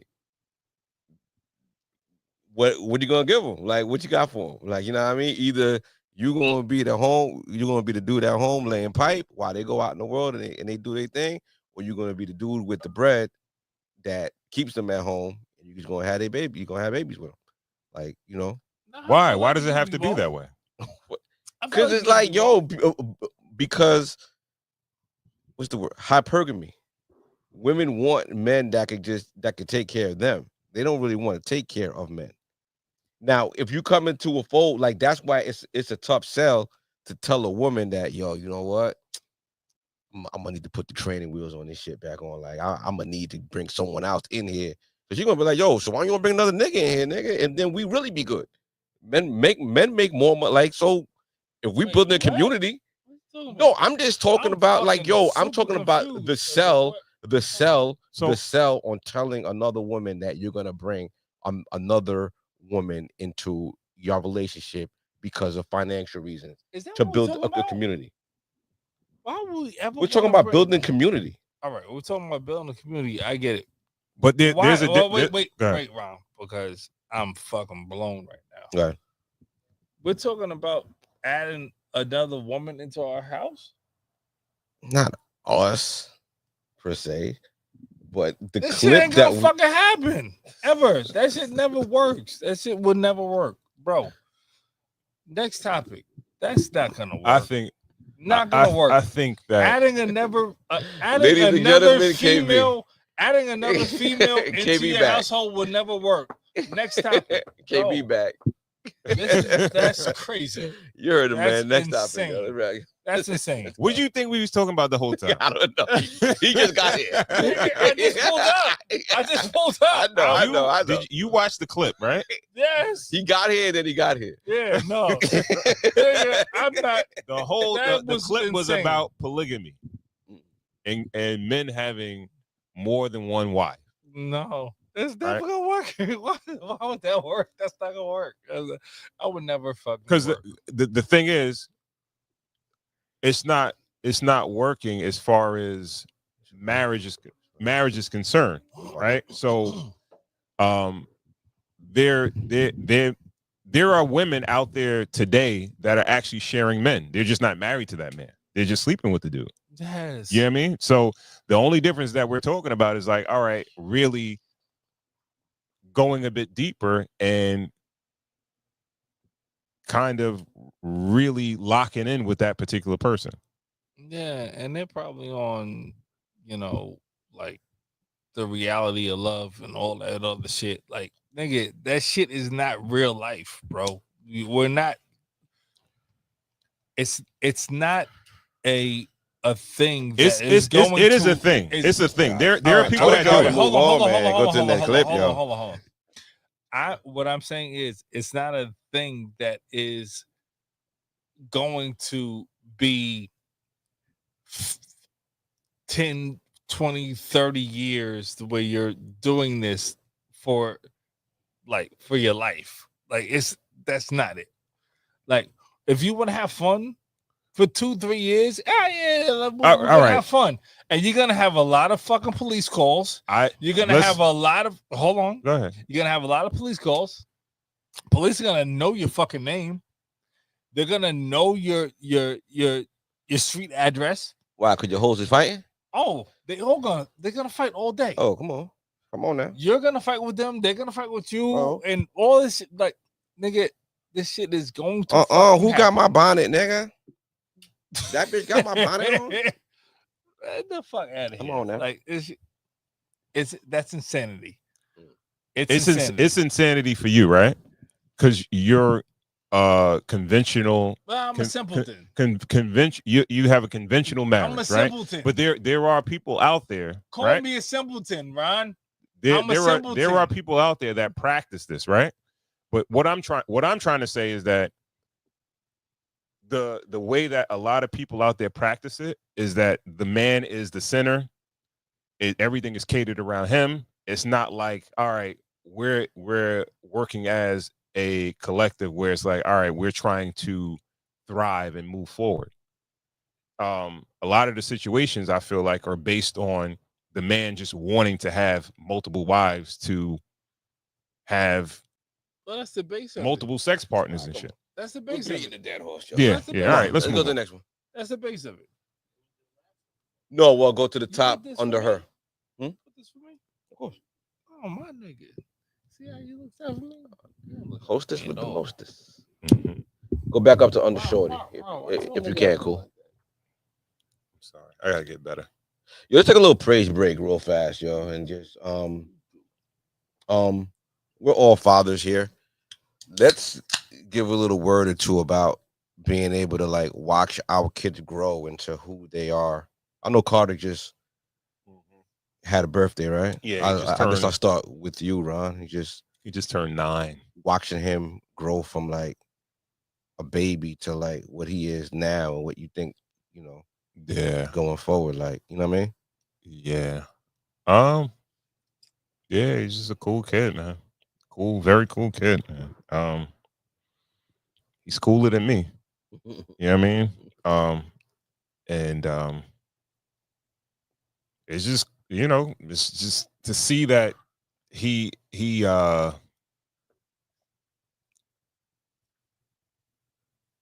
his personality and things like that, and how he has certain traits of his parents, but then he has his own uniqueness to himself. Yeah. Which is cool. All right. Very cool kid, man. And your daughter? Her too. You know what I mean? Like, she's shit. This week was the first time we ever let her walk around, like, you let the leash off? Yeah, the neighborhood by herself. You mean the neighborhood? Let her walk to the store. Let her walk to the store. Okay. Yeah. How old is she? 14. Yeah, that's that age. They start seeing the world. Yeah. We saw that way before. We were on bikes, deep, I give him that, but cool. You can put it back on. Yeah. But yeah. And how was that? I mean, with your Apple tag and your Find My and your it was constant surveillance state with Big Brother watching, you know what I'm saying? Like, no, you felt comfortable. That definitely helps. Like, we're tracking our kids everywhere they go. Like, I'm tracking my kid all through camp. Yeah, he's here. She's there. She's back. Exactly. Cause like, there's a little bit of where does that come from? Where does that surveillance state come from? That is it just because it's available, or is it like it's? I think it works because media has trained us to be scared and nervous about something bad is going to happen. The milk carton. There were kids on the milk carton. Every time we bought a freaking carton of milk, there was a kid missing. Yeah. In Michigan. Yeah. Yes. And even though while we're growing up, our parents weren't like, stay home, don't do nothing, stay in the house. They'll still let us go out. But I have no idea why I'm so protective over my kids when my mother and my father, they let me rock. Yeah. I don't know. Yeah. How about you, KB? How about some appreciation for KJ, man? How's he blossoming into the young man? Well, first though, the crazy thing is, next week I'm actually about to go to Arizona State University to put my son into college. Okay. You know what I'm saying? Salute. Like congrats. I'm gonna spend 2 weeks out in Arizona. Nice. And just it's so bullshit, yo. Like I'm so like it's like I just wanted him to be something. I wanted him to fucking be in New York. You know what I'm saying? But okay, it is what it is. Why? Because of who he is, you know what I'm saying, and how I know him, you know what I'm saying, and elaborate how our relationship is, you know what I'm saying? Like everybody knows, like that's not my son. You know what I'm saying? But I this is my bonus. It's my bonus son. He's not biological. You know what I'm saying? It's not my biological son. It's my bonus son. But like I have so much love for him. Like there's no one that could tell me that he's not mine. You know what I'm saying? Like right. I love him to death. Right. So like the biggest thing is I'm super protective of him, and like him being so far away is just gonna be kind of hurtful. Arizona's far. You know what I'm saying? Yeah. Can't drive there. Yeah. So I mean, you can, but it's gonna take a while. It's gonna take a day. It's gonna take a day. So the main thing with me is just like looking out for him to make sure that he's with the right people and he's like doing the right things. And it's not more or less like him, but it's like the outside influences that he's gonna be around. You know what I'm saying? I can't control that. And as a parent, that's the shit that hurts the most. Or I won't say hurts the most, but it's like that's the things that you can't control. You know what I'm saying? Right. Like he's out there, you can't see and feel what he's doing. Yeah. You know what I'm saying? But no, I get it. I get it. It is what it is. You gotta do it. You gotta let the kids do what they do. Let them fly. You know what I'm saying? And I know he'll be great. Shit, and you spending 2 weeks out there. Might as well enroll too. That's my guy. Shit, nigga. The fuck? Honestly, I don't even know if I'm gonna do a full. No, but you a Phoenix Sun nigga though. Yeah, I am. So it's kind of like you know. No, it's kind of bittersweet, huh? So the crazy shit is, I don't know. Like, you know, my son's name is KJ. My wife didn't know, but I named my son after Kevin Johnson. Let's go. Because Kevin Johnson is my favorite basketball player of all time. Phoenix Sun nigga. Yeah. So she didn't know, and then I told her, she was like, "Wow, what the fuck did you do that?" I was like, "Yo, nigga, you do that or Cedric Ceballos, nigga." That's CJ, nigga. Yeah. You dumbass. Oh nigga. Nah, but I told my wife after the fact, like, yo, like KJ was like, that's what I grew up on. I grew up on KJ because like that was my favorite basketball player of all fucking time. That's what's up. You know what I'm saying? Yeah. So yeah, but yo, listen, I think all of us are gonna have those times that we're trying to like take our kids to the next level, and it's gonna be really, really difficult. And we just have to figure out as fathers how to do it the best way so that they're not only protected, but they're ready. They're cared for. Yeah, and capable. You know what I'm saying? And they're like they have everything that they need to take it to the next level. You know what I'm saying? Like that's really the thing. Like, take it to the next level. What about you, GB? My oldest, Livy, I knew she was gonna fly. Like I knew when I taught her how to ride a bike, and I let go. She never even looked back. She just kept going. Like I had to run after her all the way up to like Woodfield Road from my crib. Wow. And she just went. Like as soon as I let go, she didn't look back. She just kept riding her own pace. She just kept riding. She never looked back to see if Daddy was holding on or nothing. She just left, and I just kept running behind her. And when she finally got there, I finally got to stop her. That's amazing. She knew I was behind her.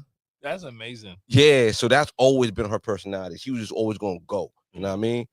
And Gabs is just she's me. She's just a ball of personality. You just gotta get it out of her. She's just, you know, she's smart. She could retain a lot of information and beautiful mind.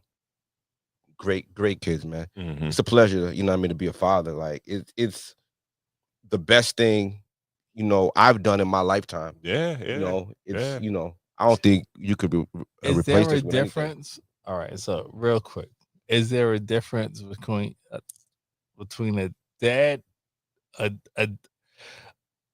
dad that has girls and a dad that has boys? Yeah, of course. Yeah, the dad that has boys get to do stuff, you know, to get to be a boy with them, you know. The dad And you will be able to figure this out more. Yeah. How do you discipline?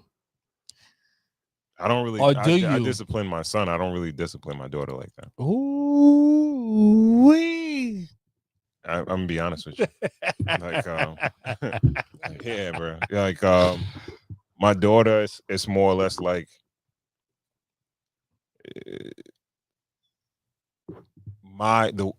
because fathers give discipline, they give direction and things like that, right?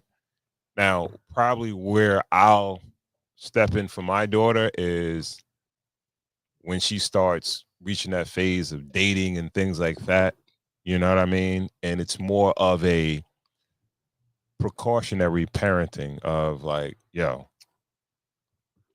this, that, and the third. And even with that, I might relay it to her mother and say, yo, tell her this, tell her that.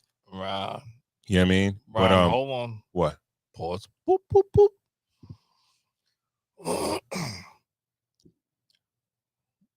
With your daughter, has she seen any punishment before? Yeah. Okay. Yo, you can't do what's the punishment? I don't really lay down her punishments, to be honest with you. Like, it's been a very long time since she's been punished, but okay, it's usually, I'm not sure in most households, but I know in my household, it's like by default, as the father of the girl, you might be more of the good cop, and your wife is the bad cop, because it seems like women, especially with a preteen or a teenager, what's the girl, punishment look like? Like, you're gonna lose. Like, these days, you just lose privileges. Yeah, like no iPad or no phone. internet, no phone, things like that. Okay. Read some books. Give me a book report. Is that laid down by you, or is it? It's usually my wife. Okay. Usually my wife. Like, Okay. my wife's biggest gripe a lot of the times when I come in and shit is like, when I see some shit and I start regulating, my wife be like, you ain't been here. How you laying down law? And I've been here with them. And then you can't set a punishment and then you're going to leave and go to work. And I gotta ride out the punishment with them. Yeah. All right. Then give them a punishment. You give them a punishment. You know what I mean? I'm the law. I'm the law. You let me get involved, yo. You should have even got to me. You know what I'm saying? You know what I mean? You let the button get pushed. You know what I mean? That's the way I look at it. But yeah, man. Yeah. Cool. Any words, man? On the babies? I got a mic. All right. You gotta go to the next joint, yo.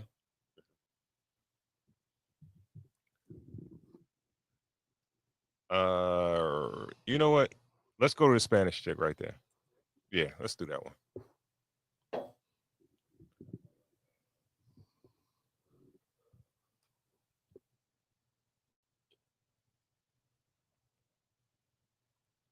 Love and My husband is mad at me because he walked in and he saw that I'm making breakfast, and I told him that this was for me and my daughter, and that if he wanted some, he needs to cook for himself.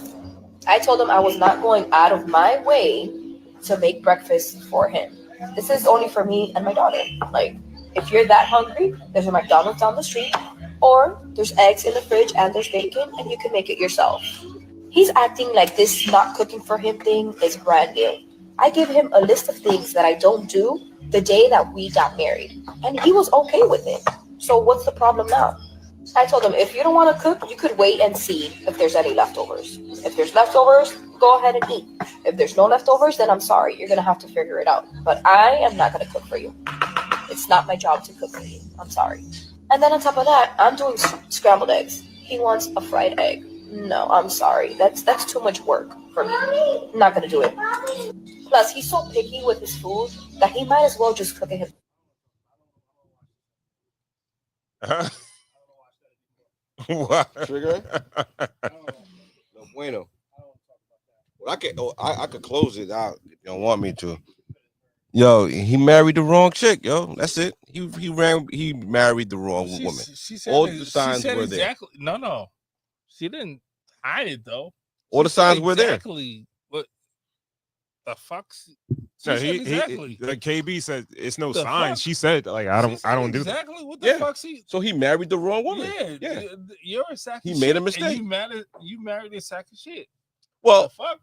Is she a sack of shit? Like she said she's not going to do that for you. She does not want to do that for you. She does not want to prepare food for you. Why does she want to marry you then? Like, why marry you? What, like? Because maybe the nigga asked her. And she's the one to be married? The nigga asked her and she agreed to it. But she let you know from the giddy up what she's not going to do and whatever. Now, if you change your mind that you want a different kind of woman into your marriage, that's on you. That's his fault. I'm not looking at her and upset at her. If she's telling the truth, she told homie exactly who she is when he married her. Maybe he expected her to change. People don't change, and he had to learn that the hard way. He thought maybe he was going to make a good woman out of her. You're right. So you're right. That's all I got for her. That's a quick. You know what I mean? Nah, you're right about that one. Shit, take it from a nigga who been like there. A terrible person. She's a terrible person. Dog, But she's who she is, dog. Maybe she does everything else well. Maybe she's gonna iron and press your clothes and have your clothes in your thing or whatever. I mean, judging by what she's saying, she's not doing that. But she let you know. And yo, about what? Yeah. I mean, She might not do that. but She it's might worth not gonna have like good for conversation for its sake. Let's extend it. But yeah, let's go another one. Wait. Okay, can we just? Do you really think it's people out there that have marriages like that? Yes. Yeah. Definitely. Yeah. Definitely. Yeah. Oh no, definitely. People who think people are going to change. Yeah. People who marry people who think they're going to. There are people who marry people all the time, hoping and wishing or thinking that they are going to be different people after the party. After they say I do. After that person is who that person is. Because she's gonna stop cheating. He's gonna stop cheating. She's gonna start cooking. He's gonna get neater. She's gonna get neater. That person is who you are. That's why a little bit of counseling before you get married would be nice. You know what I mean? Mm-hmm. So iron out those little loose ends. You know what I'm saying? And get some clarity, because relationships lack clarity sometimes. But yeah, he married. That's on him. He's gonna learn that the hard way. That's going to be his first wife. He will hopefully leave her and marry somebody who's on his program and raise his kids and have a happy family. Okay. And get what he wants. That's rough. That's rough. It's not that rough. It's a mistake. Yeah, okay. I just can't. I mean, like, yo, you can't. I made a mistake. All right. I'm not. Okay. I'm not saying that a job. I'm not saying the job of a wife is to cook for the husband or whatever, but it's like, all right, it's when you go to a job, you can't be like, all right, I got a job as a painter, but you know what? I don't want to pick up the brush. No. I got a job as a painter, but I'm scared of ladders. I'm scared of heights. I'm not getting on ladders, right? Mm. So all them ceilings ain't getting painted. All them top trims are not getting painted. You hired this nigga. He told you he's not getting on that ladder. Now you got to get another nigga over there to finish the job every time. That's what it is. You hired the wrong person. All right. I think that's a pretty good dissertation of what the mess up is. You messed up. You messed up, guy. Yo, KB, we're in the divorced crew. We could speak on this very. Oh no. Right. You know what I'm saying? That's why I just opened and closed it. Like, yo, I'm the expert in this. You know when niggas need a 3 and they go to Steph? Nigga, I'm Steph, nigga. We know what it is. Yeah, in the game, nigga. Yeah. End this shit. We know what it is. You picked the wrong person. It's fine. Yeah, no, we know what it is. He's definitely pissed up. You picked the wrong person. Hopefully, he'll figure it out. Yeah. That's what it is. Ron, What's what up, Cool? You got? No, we gonna go to the next one. I got a little side question. Yeah. Little lighthearted. What's your biggest first world problem? Electricity. I hate paying my electric bill, yo. Like, I'm dead serious, yo. I hate paying my electric bill. Between my electric bill and my cell phone, I feel like they should be free. Like, yo, why am I paying this? Yeah. I have to talk to people, Yeah. and I have to have electricity to talk to people. Yeah. Like, yo, this shit should be free, yo. Right.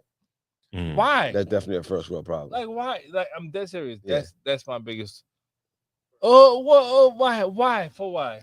But go ahead. Okay. Nah, I mean, Ron, how about yourself? Oh, I can't think about it. I just got I got a lot of weeds in my grass.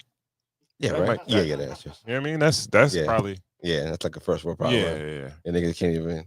I'm like, yo, own no land. Niggas got concrete in front. This nigga sleeping in front of my house. You know what I mean? Yo, I had weeds in your grass. What's with yesterday I'll go out to work. Yeah.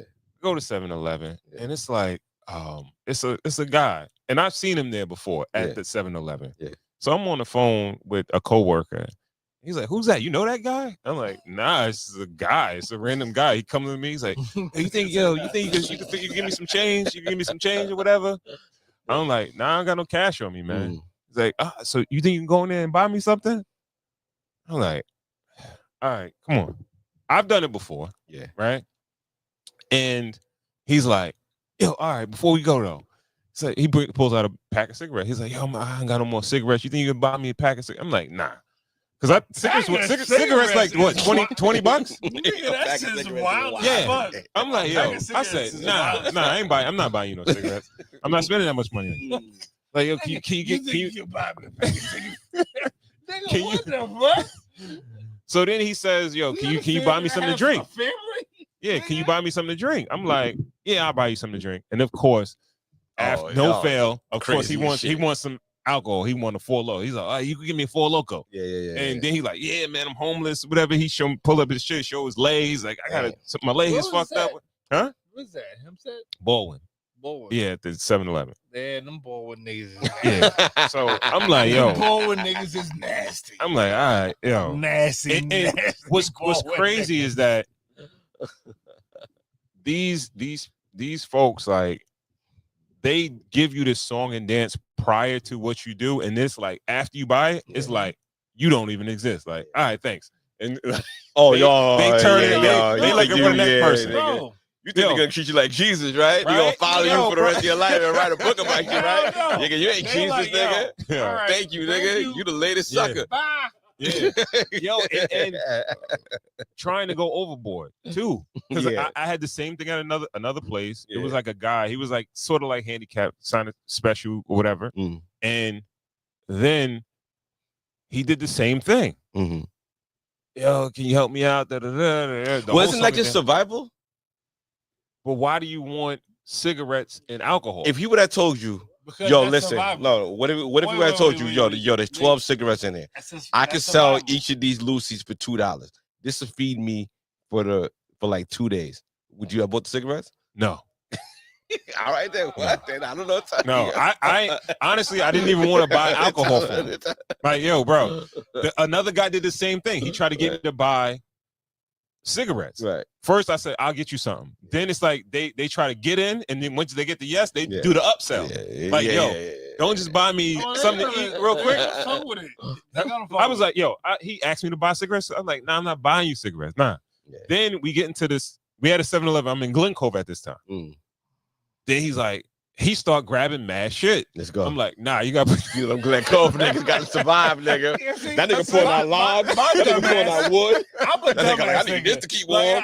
I was sitting and drink with these motherfuckers. So no, you're a wild nigga. You a wild nigga. I'm a dum-dum. These niggas that you don't even want to hang with. You don't want to hang with these niggas. You might get bed butt sitting with this nigga.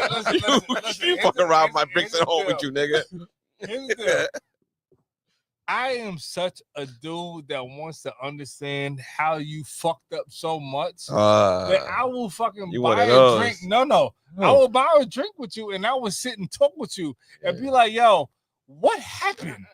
I'm dead serious. Like, yo, I think be like, yo, when I was 13, I smoked crack. And he was like, all right, buddy. The end. Yeah. Yo, I'm not. Put this glove on, nigga. If I'm lying, bro. Yo, real short. These niggas is full of shit. They full of shit. If I'm lying, I'm flying. I will sit and I will talk with these motherfuckers. Wow. No, I will.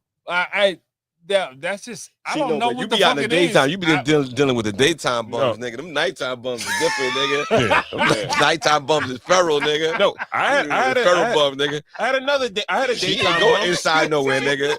He ain't going inside nowhere, nigga. The reason why I don't want to sit down and talk to them is because the way they come off initially is like they full of shit, right? Oh, of course. And it's like, yo, bro, you don't gotta sell me on that. Though, baby, it's survival, right? Yo, help that nigga survive. I'm helping. No, this is the thing. The thing is cool, right? Can that nigga live? Can I live? The thing is this. I understand all that. Yeah. You don't have to, like, you already got the cells. Don't keep telling me to. I don't need to hear that shit, bro. Stop. I need more. Like, yo, stop. I need more, nigga. Yo, bro. They got you, It was yo. These niggas is terrible too. Yo, it was a white. Yo, the first two was black. Yo, bro, it was a dude that I was at Walgreens one day. He get his shit off. Yo, he did the same shit. You got a good heart. That's the problem. Yo, bro. Protect your heart, nigga. Bro, I keep tabs on these bums too, because they be at the same spot. Like, nigga, you not getting the next time I see spreadsheet.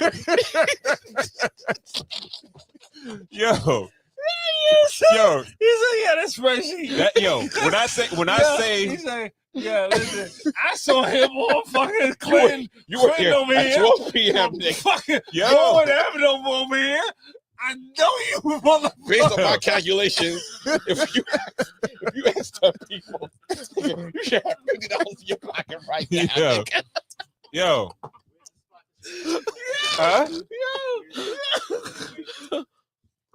You should not be on Baldwin Avenue right now. Yo, nigga, no, nigga.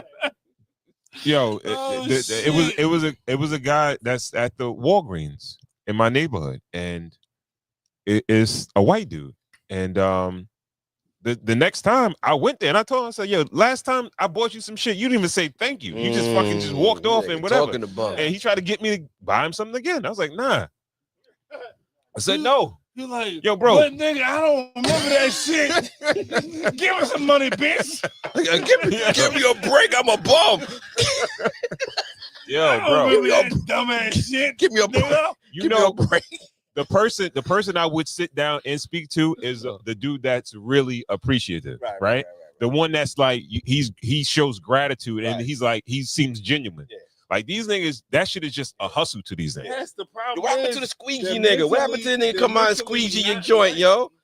Like squeegee, yo, come out, clean your shit up. You know what I mean? Got the paper for you. You know what I mean? Not right. Bless. Yeah. And we have to understand. That's first world problems. Listen to us, yo.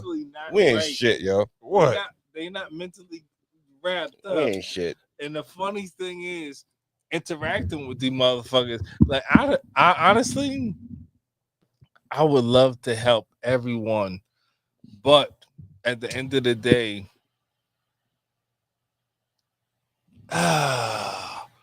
listen, some people can't be helped. That's it. That's how we're gonna close it. Cool. You got something for us? Close it off, man. Put a little cherry on top. Let's get one more clip. I love my niggas. I love you. Can't help everybody, yo. Can't help everybody. Let's see. What is that?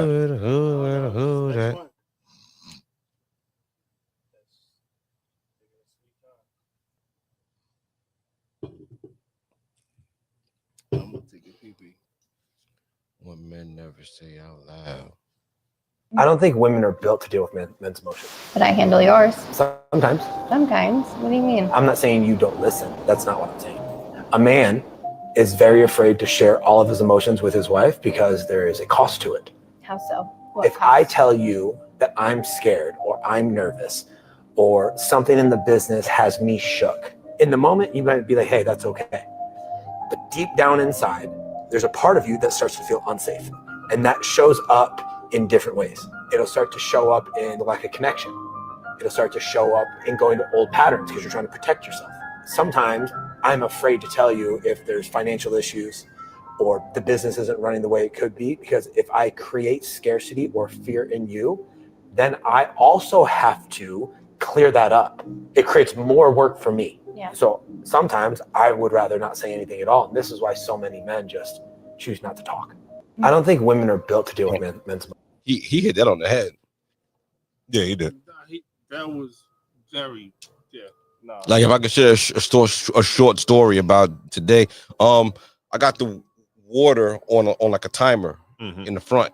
So my wife woke me up yesterday in the afternoon and was like, "Yo, the water's running." So I guess the spout came off and there was just water running. I don't know how long outside, and then we had like a torrential downpour of rain. You know what I'm saying? And today I go downstairs and there's like a little bit of water in my basement.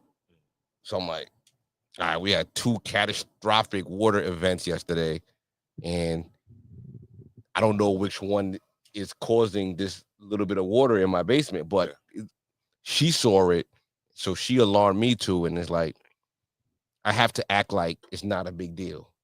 So it almost makes me look careless, but I have to like get her good, like it's not a big deal, then I gotta work on it. Yeah. You know what I mean? And it's like, I spoke to you about it earlier. Like you called me, like how's everything going? Like, matter of fact, today sucks. I got water in my basement. Like I spoke to you about it. You know what I mean? So like I'm troubleshooting with my friends and you know what I mean, other people that can help me with, but with her, I gotta like everything's fine. You know what I mean? Like I'm not bothered by it. And it felt like it made me look a little careless, like I don't care about it, but I rather look a little careless than look worried. I mean, worried. Well, that's yeah. I be, to be completely honest, like that's my thing in my household. Like my thing in my household is, I'm the, don't ask me for anything because everything is nothing. Doesn't mean anything to me.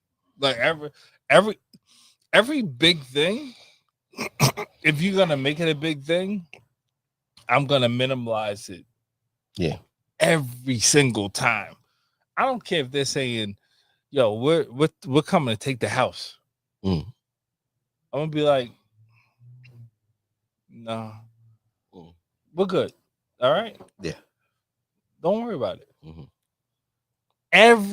Every single thing in the household, as a man, I feel like is my responsibility to make it seem like you guys don't have a care in the world. Yeah. And I kind of put it on me. I don't know if it's like I don't know if that's a regular thing. I don't know if that's healthy, but I take everything that can possibly be like something to my wife or my kids, and I take it to me. You shield them. I shield them. Yeah. I'm the shield. Yeah. I'm the shield. Yeah. Oh, that's the best way to say it. Yeah. I'm the shield to everything that could be the outside influence to hurt them. Like I'm there. That's that's the best way to say it, Ron. Could it ever come across as being careless? I mean, if someone figures out that if someone figures hold on. All right. So if I could be completely and truly transparent, the funniest thing that ever happened was recently. I got my son. My son is 19 years old or whatever have you, and he works. So I said, yo, you know what? The electric bill is yours. That's your bill. That's your bill. You know what I'm saying? Like, yo, pay attention to the bill. That's your bill, whatever have you, ... You know what I'm saying? And I said, yo, this is your thing to be able to maintain our household. I'm going to entrust you in this. Your bill. Step away. Knock. Yo, listen. I answered the door. You owe $4,000 for the fucking electric bill. And I'm like, what? 5 million gigawatts. And I had to step outside. I had to step outside. That nigga was going back to the future on niggas. Hold on. I had to step outside. Lipa is like, you owe this money. What kind of nigga came over? Like it was a plain clothes? Like it wasn't a worker. Yeah, it's a plain clothes dude. Oh, it's a worker. Yeah. He the one that came ready. He set the workers off on you. He the nigga came ready. So I call him back like, yo. So I'm like, yo, like, so y'all gonna turn the shit off right now? It's like, yeah, like you shouldn't get paid in like a year. And I was like, yo, my son was supposed to pay the shit. He was supposed to pay the fucking. See that's what happens with men though, right? Instead of like we feel like we can't ask for help, and it goes It was like, yo, I forget about it. Nobody talking about it. It's out of sight, out of mind. But then when somebody knocks on the door, it's like, oh shit, that shit came back and reared its ugly head. You know what I mean? So, long story short.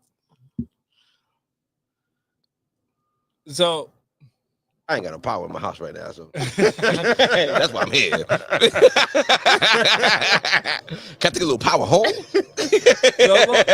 so long story short, like, yo, you should be able to, like, I don't know,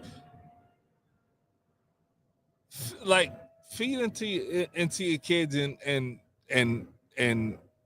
set a standard, because honestly that shit was like I don't know. Actually was well, we spoke about that a little bit earlier too, right? And we came to the conclusion that, you know, you should have been watching him, right? I should have been. You should have been watching him pay that bill. I should have just been watching, because it was a learning moment. Watching the bill, as the bill was going through. Because you were teaching him how to pay a bill. So when the bill comes in the mail, you should have showed him the delivery fee.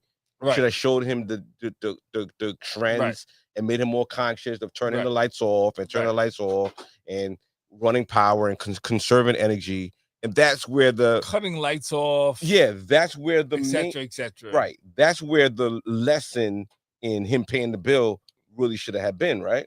Right. And it wasn't that. And that's what it was. And that's why I'm bringing And we learn every You know what I'm day. saying? Yeah, dog. And we're learning as we go through, but it's like, dude. But I think like as far as relationships go, the same way you shield your wife and your kids from the world is in chaos and you keep it cool in your crib, is the same way your lady should be like, yo, if you feel like unmotivated or whatever, or you feel like, all right, my place in this household, I'm she should be able to encourage you the same way, right? Mhm. She encourages and you make sure you shield her from the outside world. You know what I mean? In a sense. Right. You know what I mean? Yeah. To bring it back full circle to the Yeah. No, Yeah. that's Yeah. that was, yo, listen. Because there's certain bills my wife would never know of. Like, Mhm. yo, what the fuck? Like, my wife would never know of certain things that are so expensive, but my wife would never know. She Mhm. just like she would never fucking know. Unless she's watching now. Certain things. But this is the She reason, just like, won't know. If she's She watching just now, won't I think know, she bro. knows. Well, what we were talking about I think she earlier, though, knows. I think this is why you talking about women not needing men and being able to do things by themselves because their father wasn't around, right? Like, there's a certain level of shield that I feel like women get. You know what I mean? And they don't get when there's not a father in the house. I think they still do. Here. You brought us right I don't- here, Ron. I You don't- brought us to the doorstep and you leaving? No. You brought us right to this point. I feel like I can't front. there's certain things that men are exposed to that women very rarely get exposed to. If there's not a man in the household, then they're all ultra exposed to it. And now they're what do you think happens, right? When there's that same woman that didn't have her father around, and now she let's say, for instance, she's going to buy her first car.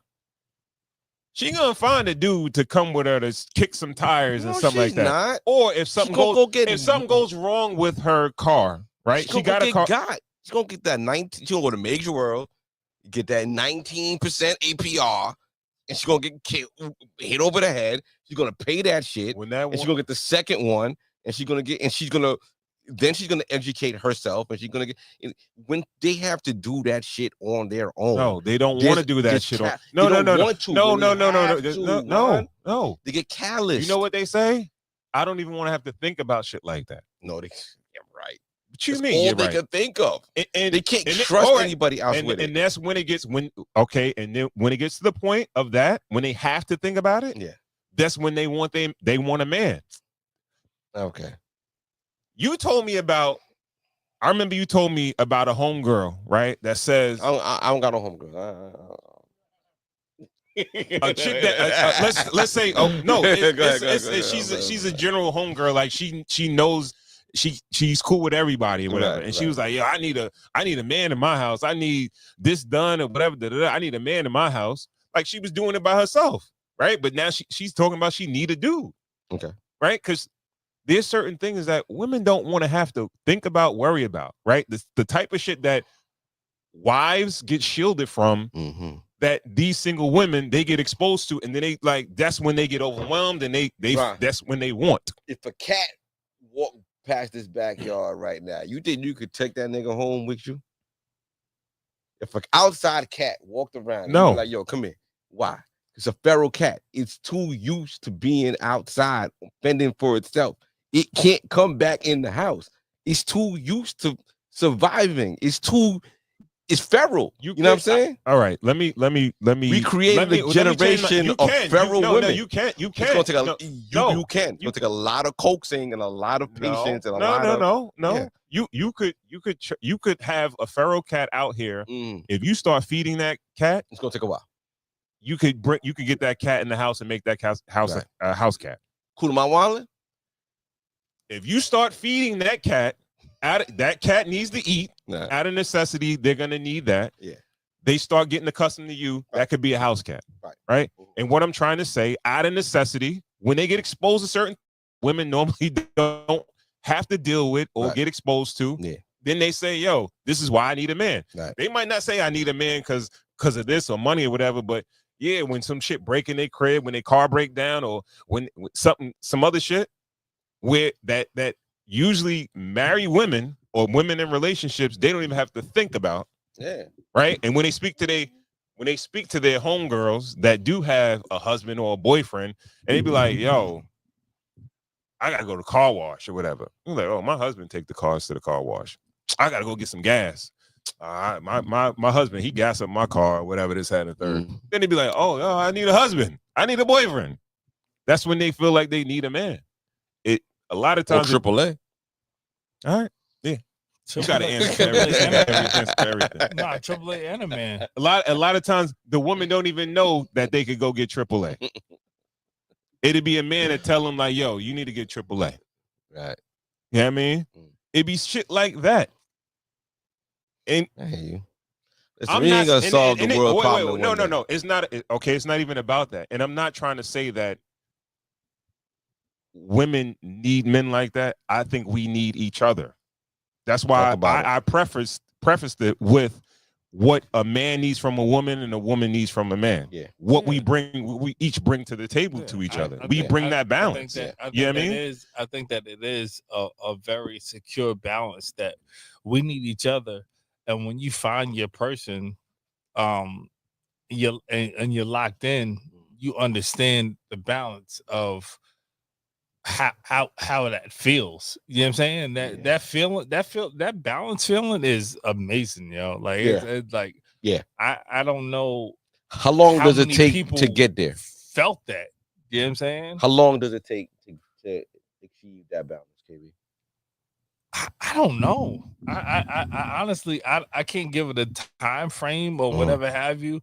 I just know when I felt it, it was like, yo, goddamn. Yeah. All right. This Yin is and cool. yang. Yeah, we chilling. This is cool. Like, yo, she's picking up on what my weakness is, quote unquote, whatever, you know what I'm saying? Whatever way you want to think about it. I don't really think that is any real thought of, yo, all right, yeah, I'm weak on this, or you're strong on this. I just think that it's like you just get it. You know what I'm saying? Well, this is the perfect place. This is the perfect place because we've been having meetings about the angle of the podcast and we want to help people and everything like that.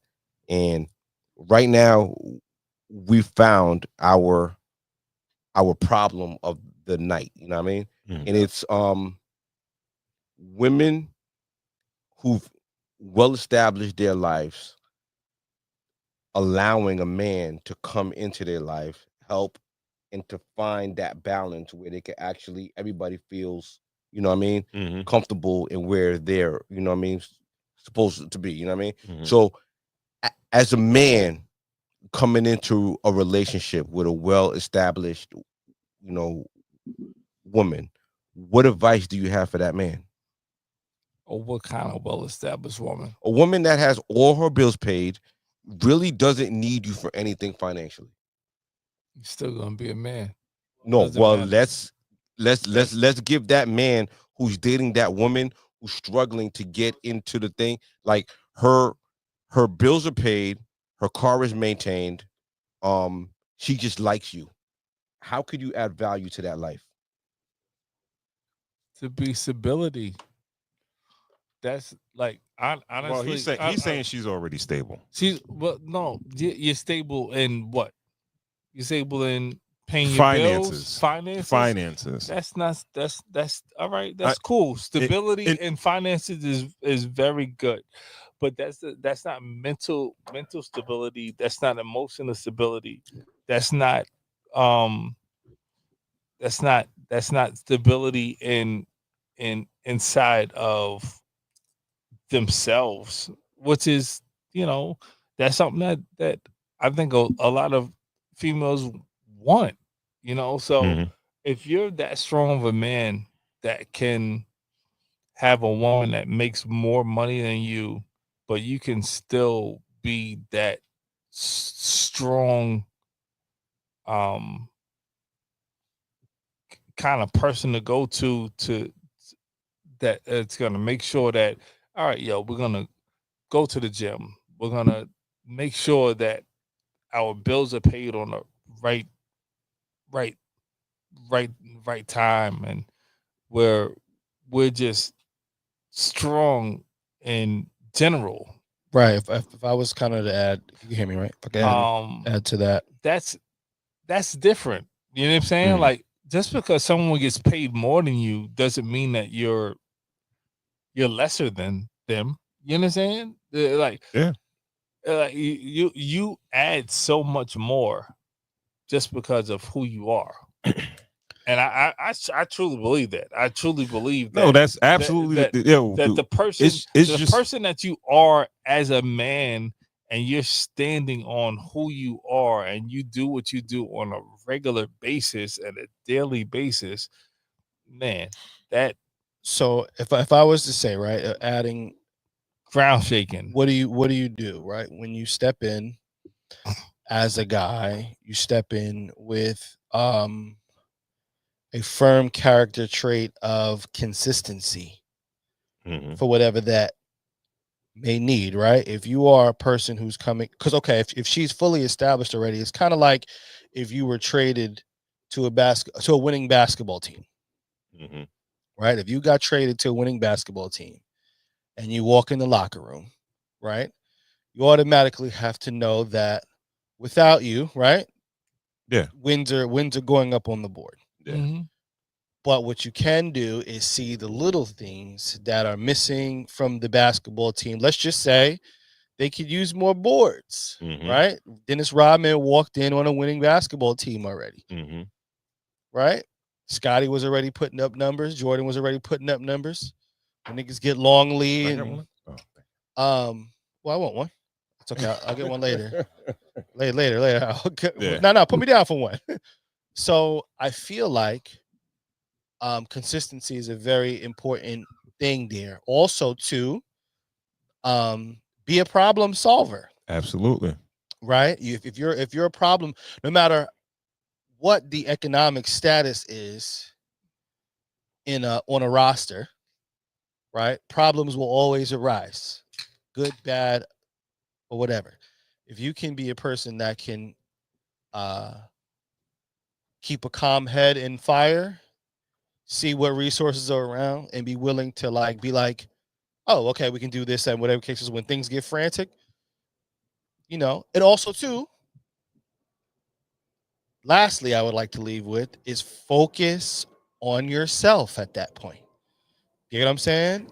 Take the place that you're in and build on yourself. So that way that person is seeing you constantly putting your best foot forward to try to be better as a person, better as whatever the case was. GB, you missed my whole thing. I had some good bullets. I know you. I know what you said. Some good darts. But like I said, GB, I was saying if you walk into a winning roster, right? If you get traded to a team that's already winning, what do? You look at the small deficiency that you see, and you add to that. Yeah, you gotta fill the as gaps. well as being consistent, same way all the time, and be a great problem solver. Problems will always arise, and that person wants, like you said, right? You got money, but I didn't know I got mad bread. I got mad cheese in my pocket, but I had no clue that oil changes were supposed to be done. Car is maintained, got the ADT on. Cause niggas love to be like, yo, well, if a burglar comes in at 4:00 in the morning, who's gonna go first? You know what I'm saying? Like, I hear you. Why you keep minimizing shit like that? Cause it's like, yo, in somebody's lifetime, it might not ever happen in anybody's lifetime. It might not happen. And ADT, but you know what does happen? Go ahead. That what happens probably a lot more than you think. That even if the alarm not going off and that woman's in her house by herself, she's not feeling secure. Right. And Right. I think I don't think we should minimize the little things. Right. Yeah. Or what we deem to be the little things. Right. Yeah. All right. You got money, or we got money, or whatever. Right. But think about it like this. Right. Like, let's say the president of the United States, at any, depending on when or what time, this dude is the most powerful dude on the planet. Right. Right. But he has a wife. He probably doesn't say I'm the most powerful dude on the planet. I can't listen to you. What I'm listening to you for? Our president right now. I'm just saying. He probably says The that United States being like one of the most powerful countries on the planet. Depending on when you're talking about, he could be the most powerful dude on the planet, right? But they usually have a significant other, and they probably take guidance or cues from their significant other. We minimize shit like that. Like even the fact of someone companionship, we minimize that just because somebody has money. You don't need companionship. I said on the show before that Who doesn't need companionship. A lot of times you could have money, but what about that? Doesn't mean you necessarily have a direction or have a plan or for the future. You just you live in life and just going, right? But men provide logical, decisive decisions and things like that. And we just focus on, all right, well, the money's handled. So what I need anybody else for? Much more. It's so much more, bro. Money's handles and like, yo, how are you? Well, listen, I mean, no. So that's what we ask. To be completely honest, right. It's inherent, and I don't give a fuck what anybody says. I don't care what anybody says. It's our blessing is decisiveness. Yeah, we can make a wrong or right very quickly. Yeah, and be decisive very quickly. Yeah, and that's what we were blessed with as men. I think that's in our DNA. To where it's like we're decisive. We can make a decision very quickly, and we can have clarity very very quickly. I don't think that all women have that, but it is what it is. But I think that that's our thing. So how do you build off of that is how you treat your mate. You understand what I'm saying? Yeah. Like, this is what we're supposed to do. Let's go. And that's it. But walking into as far as the topic was concerned, walking into a stable situation, you got it. There's always a hole in the boat. Yeah. It also kind of goes back to the clip you showed before with the woman, right? Who said, "I'm not cooking for whatever the case is." Right. Right. Now let's say there's a man who goes to work every day.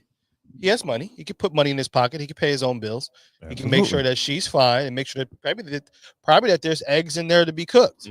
Right. So that woman can look and say, "Oh, make yourself something to eat," whatever the case was. But does that help the picture? That doesn't help, finish the picture that is there. Man could fully take care of himself, I'm sure. If he wanted to come cook an egg, probably could come cook an egg. You probably wait till you're done and everything like that. But the truth is, it's like at that point, what do I need you for? Yo, if you on some straight up shit, bro. To a situation, a man with no money might bring more value than a woman that has money. Say that one more time. To a situation, a man with no money might bring more to a situation than a woman that has money. Elaborate. Because women do things for themselves with their money. They're not helping out that man like that. But certain things that the value that a man could bring to a woman that has money could be like.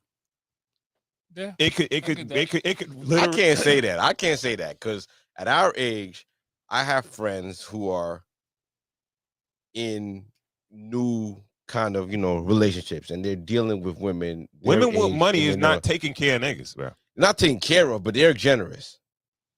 Okay. And they're open to ideas of how to make their money more.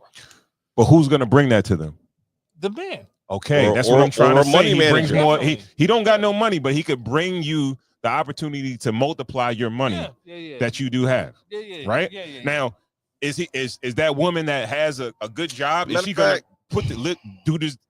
have this guy living on a high horse and he living fucking like a This gonna sound crazy. I'm sorry, Ron.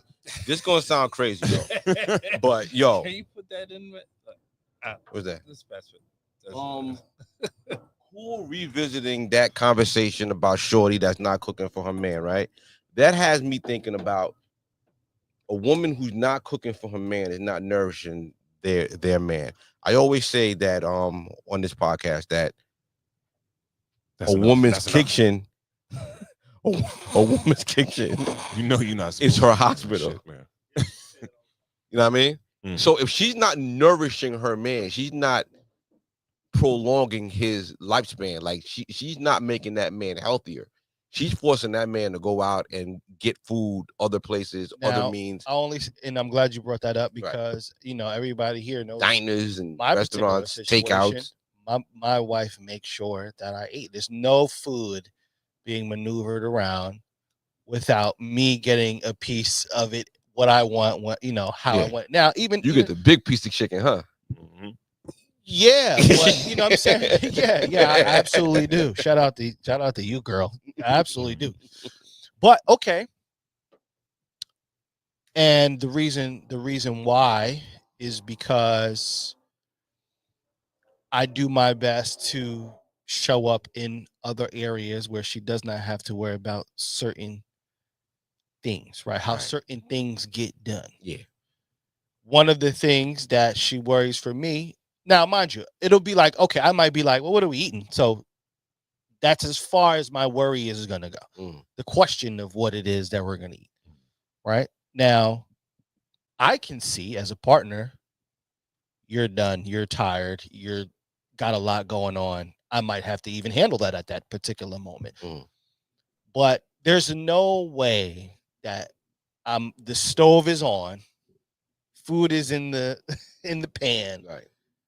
And I have to think about if I'm gonna get a piece of that or not. You know what I'm saying? Right. So yeah, I just kind of believe. Also, too, I think how much of it is you want to be good at the game.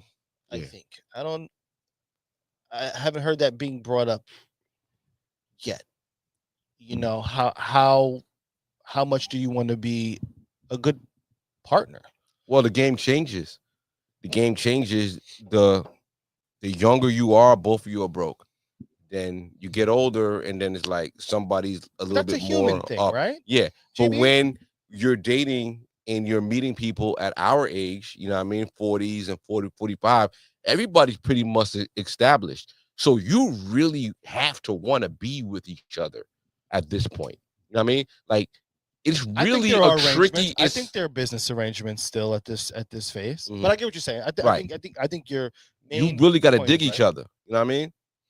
But if you come, okay, listen, are you, GB, as a man, are you going to go it's dinner time, right? I know you guys work like different hours. Right. But let's just say it's dinner time. You're coming home from work, it's dinner time. You're not going to pull up the wings and things and just get the 2-piece and the biscuit and the whatever, right? Yeah. You're going to make that phone call. Hey, everybody ate over there. What's going, that's like human shit. Right. So, having money shit. And hopefully you make that call and she was like, nah, I got some stir fry on the joint. That would be nice. You don't even need that, big nigga. Like, you know what I mean? Instance, like, none of your ladies are gonna be like, I went and, definitely. You know what I mean? Right. You ate? Oh, yeah, already. Yeah. Your woman's not gonna. Because that's the thing. We're talking about the women having everything established. A single man has everything established too. He knows how to cook for himself. He knows how to do his own laundry. He knows how to do all the other things too. It's a dance. You know what I'm saying? That's the other side. But we talking about different ideologies. Speak. Like a dude that's in that same position, he knows what he needs. That's the definitive side and the logical side of a man. He's like, yo, I do need somebody to cook for me. I do need somebody to be here with me. Right.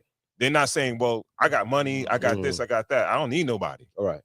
So when you So you're make that saying argument it's about easier- women don't need, once they establish financially, they Yeah. don't really need a dude So it's easier for a woman to fit in a man's world than a man to fit in a woman's world?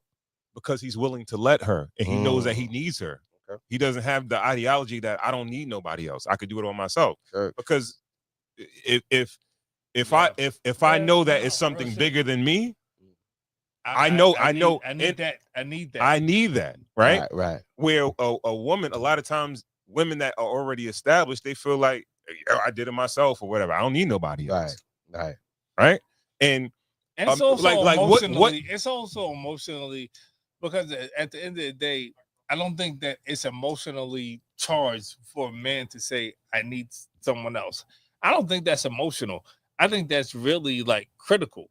Yeah. I think that's like, yo, I need this for me to move forward. It's not emotional. I need this to move forward. Okay. It's something emotional. It's something emotional. And I think with women, it's like emotional. Like, oh, well, I'm not getting what I need to get, so it just automatically clicks on an emotional level. They already mad though. That's what I'm trying. That's they mad. Don't do that, Ron. Come No, on, now. you said they mad. Come on now. Indirectly, you already said Come that on they now. mad. Come on now. They- I didn't say that. though. Subconsciously, Come on they're now. saying like, Come on now. well, my dad wasn't around. Men didn't help me. I did it all myself. Right. So why I need They're a man not now? So mad. they're Not what? mad. No. That is mad. They're self-sufficient. Not No, mad. that's mad. You got an attitude about it, right? For us saying they're mad, that's us being emotional. We're not emotional. We're not gonna be like they're mad. I'm saying they are emotional, No, right? Us being emotional by diagnosing their behavior as being mad. We're not gonna do that. You We're gonna already be like- diagnosed them that way. I didn't- Indirectly, I you didn't- already I did didn't- that. I didn't say mad though. Indirectly, you said that though. Angry? No, I didn't say mad. No, I said self-sufficient. Self-sufficient. Yeah. Well, why? Well, why? When a woman is in the world on their own, their father was never around, right? Well, that's part of that's all part right. of it. So yeah, no. When you say their father was never around, no, That's what you said. Yes, but you're like consolidating it by like a lot. You know what I mean? You're like you know, let's slow it down. Like, let's say that they're self-sufficient because they've had to deal with life on their own. When they had the flat tire on the road, they had to call the tow truck driver, they had to call. They didn't have just that one number they could call that dude to just save the day. Why is that? Because whatever relationships that they had didn't work, but it started with, I'm just saying that it started with a lot of black women with their father wasn't in their life. Their father wasn't in their household. But they what didn't Ron is- have that. Yo, my daughter is in San Diego. Yeah. She could call me with a flat tire and I got the AAA already set up and all that and everything like that. You are But a lot of into the mic. Yeah. Right? Yeah. And then the mic. You're a great father. Right. So you can't say that. No, right? I can say that. No, you can't say that. No, Let you know him why you finish. can't say What that? was his? I don't know if he finished his thought though. Go ahead. Damn, I lost it. But I was I'm just saying. saying, but Ron, I thought but what Ron is probably, it seems like what Ron is getting to is that frame of mind could easily slip into, I don't need anybody to help me do anything. Yes. And what do we do Yes. when we want a wall taken down? We don't think that. We We take don't the think- wall down. Listen, take we- the wall I'm down. just saying, as men, we have to put a support beam up. Hold on. And we have to put a couple of support beams up to take that wall down safely and put a couple of support beams. But wait, like GB, what we men- get what we want to get done.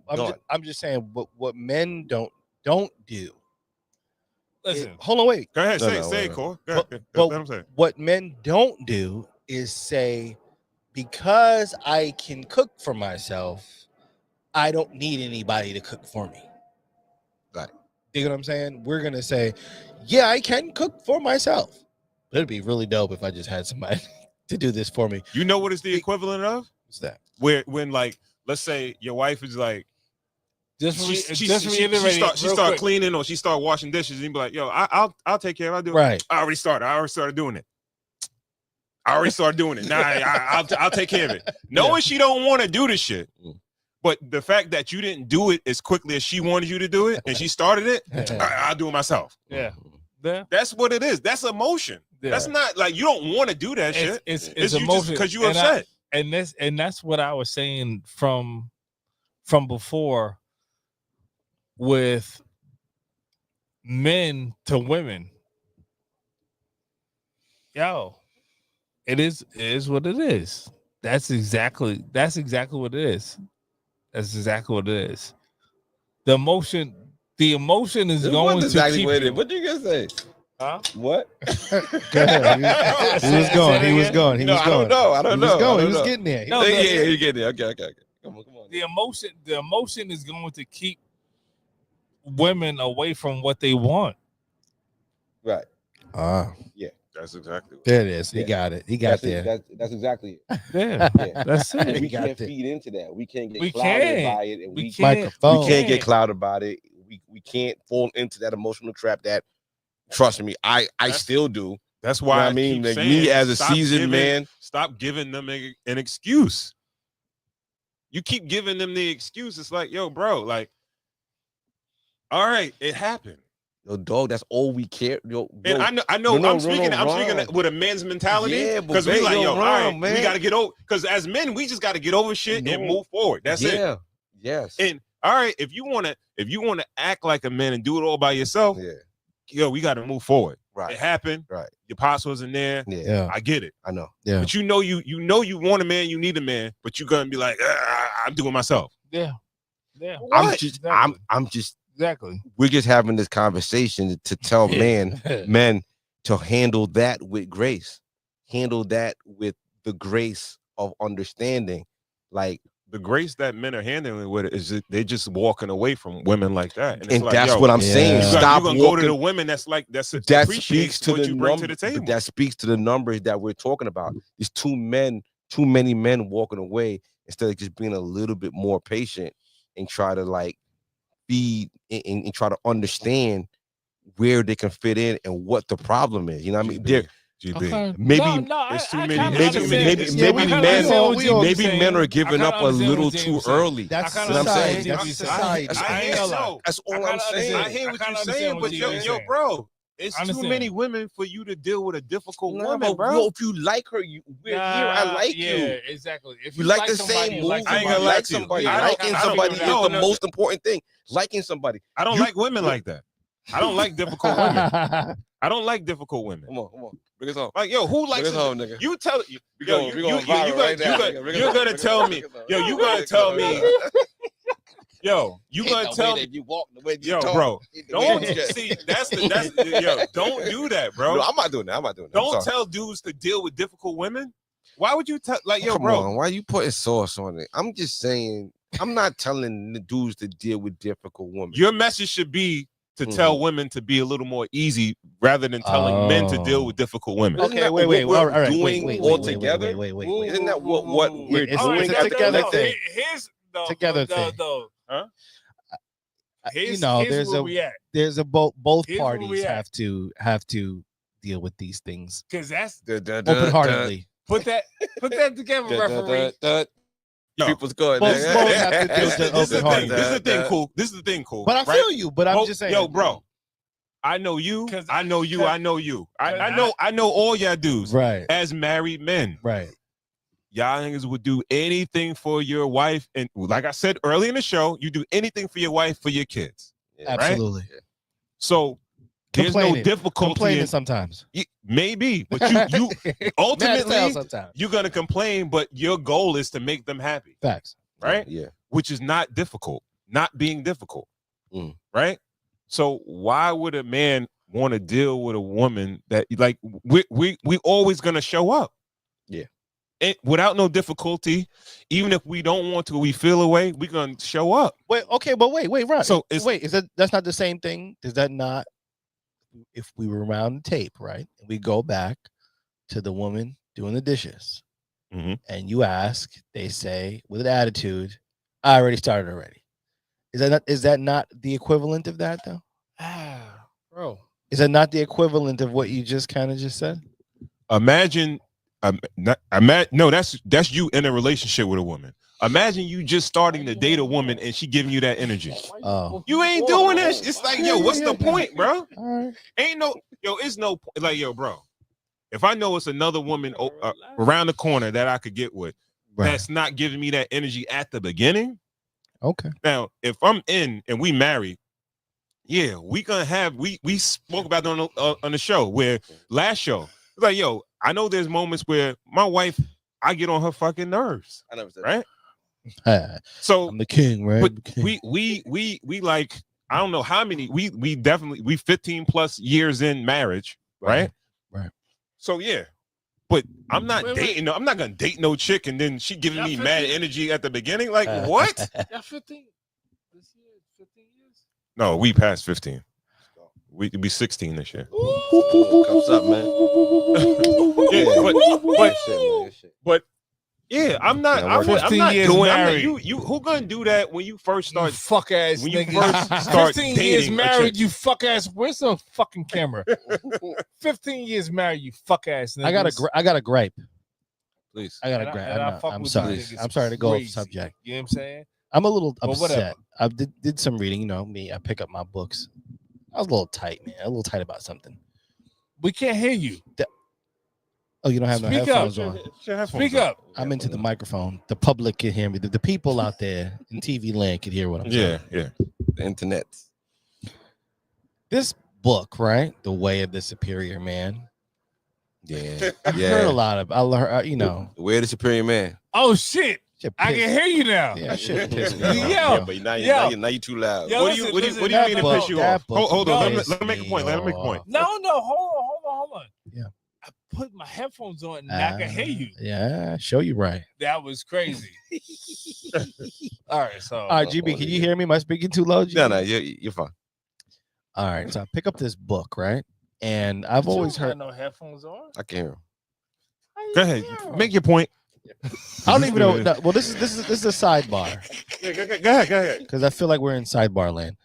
I always heard, you know, you guys reference that book, right? And I read a lot of books. Right. For some reason, strangely, I'm just getting to that book as of lately. Mm-hmm. I read the main title. I did not look at the subtitle. Because if you realize on the cover of the book, there's a main title, The Ways of the Superior Man, and then there are some words underneath it. And I read it with the context of thinking that I put Ron onto that book. Yeah, book is bullshit. Because book is it's okay. It's okay. But I didn't really realize that it was like gearing you to be suitable for a woman almost. I didn't realize that was the angle of the book. When I read the title, Superior Man, I was really thinking about it telling me things to just make my being as a man better. Nah, bro. No, I didn't realize it was gearing your ways of a man to be better in the eyes But what about of a woman. The book? You felt like that's what it gave you. It talks you about the masculine and the feminine of every man. It talks you about everything. It told you like you can't in the rest come of into the pages, everything. Right, but in the rest of the pages, it was saying a lot about kind of what would make you desirable in the eyes of a woman. Okay. And that pissed me off a little bit. Really? Yeah, it fucking did piss me off. No, there's nothing wrong with that. I think overall it was almost like guys get fast cars to impress women. That's what it felt like it was saying in layman's terms. No, it didn't. But in personality traits. Okay. All right. But I feel like the qualities that they emphasize in the book, they work within relationships and within like being a better man overall. I feel like it was 50% of the book gave me that, and the other 50%. But I just didn't open the book thinking about that part. I opened the book thinking it was the 12, almost like the 12 laws of the universe for some reason. Well, it definitely centers around relationships. Yeah, I just wanted to say that out loud, that it pissed me off because I opened it thinking one thing and I got another thing. And then like some of the things he was saying, it was kind of like, nigga, like, did you even have chicks like that? Like, you feel me? It made me feel like it was written by a nigga who didn't really have chicks like that. But I'm sorry, that was a sidebar, but I just wanted to say that. You guys always talk about that fucking book. And I'm like, I really just finished that book. And it was like, man, nigga, I almost wanted to close it mad times. All right, I'm sorry. Well, let's go around, I guess, and give like the final words in the topic. Put a cherry on it. I forgot what the topic was, to be honest with you. Well, I mean, we were talking about as a whole was, I feel like, whole men, established men dealing with established women, and how do they kind of like interact?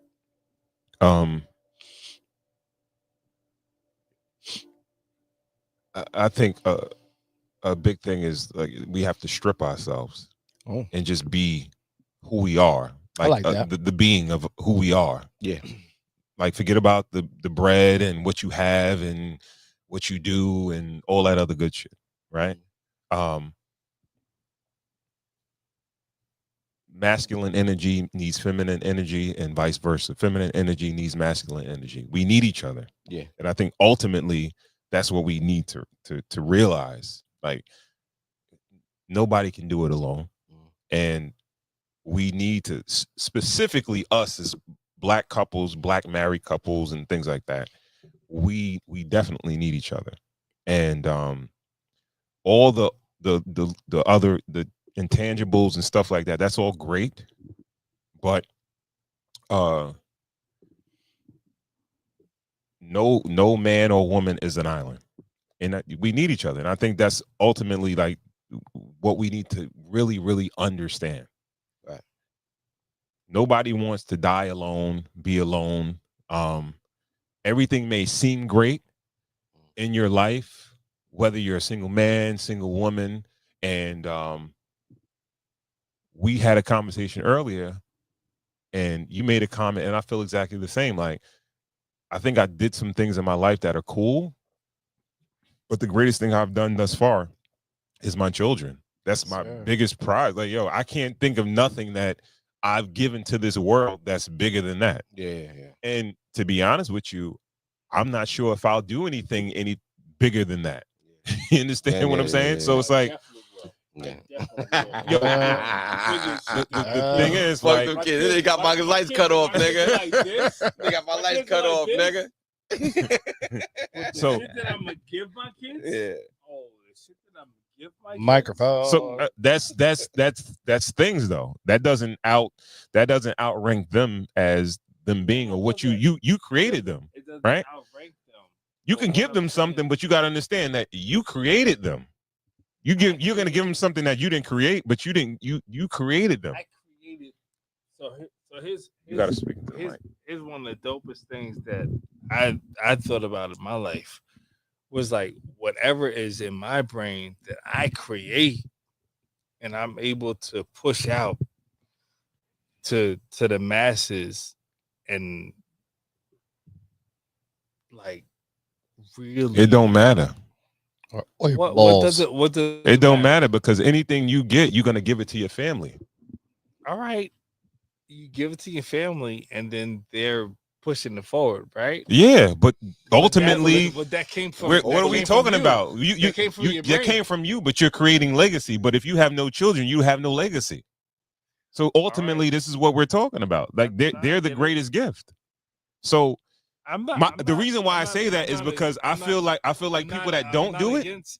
I'm not against the thought of when you give something to your legacy, it moves on to be greater. But you have to be that greater good to even have it to move. You understand what I'm saying? Like you have to be that greater good. You have to be that first before you have to be that first before it goes forward. You could say that, but that's not normally how it works, right? Because a person that has no legacy, they don't know what they're giving before then. They don't really have most people don't get direction until they have someone to pass things on to. They don't have a purpose. Buy some bogeys in front of 7-Eleven. But a lot of people I don't know if I can name the people, but a lot of people. You gonna name niggas? No. A lot of people haven't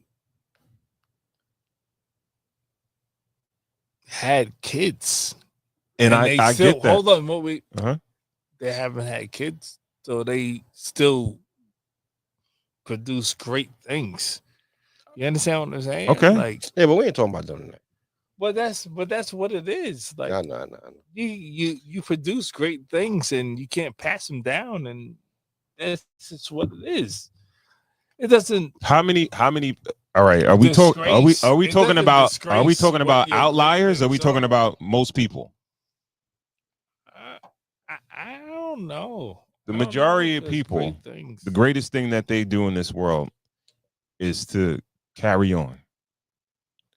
And the reason, all I'm saying is that when people don't get a chance to do that, I do feel bad for them, because a lot of times, like you could have a great job, you could work there for 30, 40 years. You can't, like, and you pass away. It's not like they're gonna put a plaque on the wall or make a wing in your job for you or something like that. They're not gonna do anything for you. Then they're not gonna do shit for you, right? But you know who's going to remember you? Your kids, your grandkids, and the legacy that you left. Yeah, you know what I mean. Like so that's why I feel like people that don't, or like it's people that it happens, they don't have any control over it. But people that actually do have control over it, and they choose not to, or they take the route of being like all about self. I feel sorry for those people, because a lot of people are regular. Yeah, a lot of people are regular, yeah. And what they have to give, or what they leave to this world, or how they impact this world, is through carrying on. Yeah, I can dig it. And that's my point. So I can dig it. That's it. That's all we got. What else you want from us? All right. Yeah, shout out to everyone tuned in on YouTube, Facebook. Damn, we didn't get IG, but next time we get them. We want to thank you guys for tuning in to another episode of the Cigars and Whiskey podcast. Corey Cool, let the people know where they can find you. Shine time. All right, a lot of things happening right now. Moment. Once again, start with this. Find me on the Voice of NCC 90.3 FM every Thursday, 7 o'clock. I got an interview this week, 7 o'clock. That's right. Passport General, so a good guy of mine, man. Artist from here on Long Island. I've been in a lot of talks with him over the last couple of weeks. Just dropped a new project, and I want to talk to him all about it. So happy about that. Hit cooluniversity.com. I have a few articles there that you can read. Yes, read. Reading. Yeah, you gotta, I can learn you something over there at cooluniversity.com. And I'm working on my listening parties, man, on Friday, early morning, 12 o'clock, midnight. Trying to listen to some new music and have some fun and talking about it. And yeah, follow me on everything at Cool University. Thank you so much. All right. And if you don't follow us on IG, please do at Cigars Whiskey. That's Cigars with an S, Whiskey. All right. Also, subscribe to the YouTube channel, Cigars the Ensign Whiskey Podcast, Cigars the Ensign Whiskey Podcast. Like, share, subscribe, hit the bell for notifications so you know when we have new content. And with that, we want to thank you guys for tuning in to another episode of the Cigars and Whiskey Podcast. We'll catch you in the next one. Peace. Peace.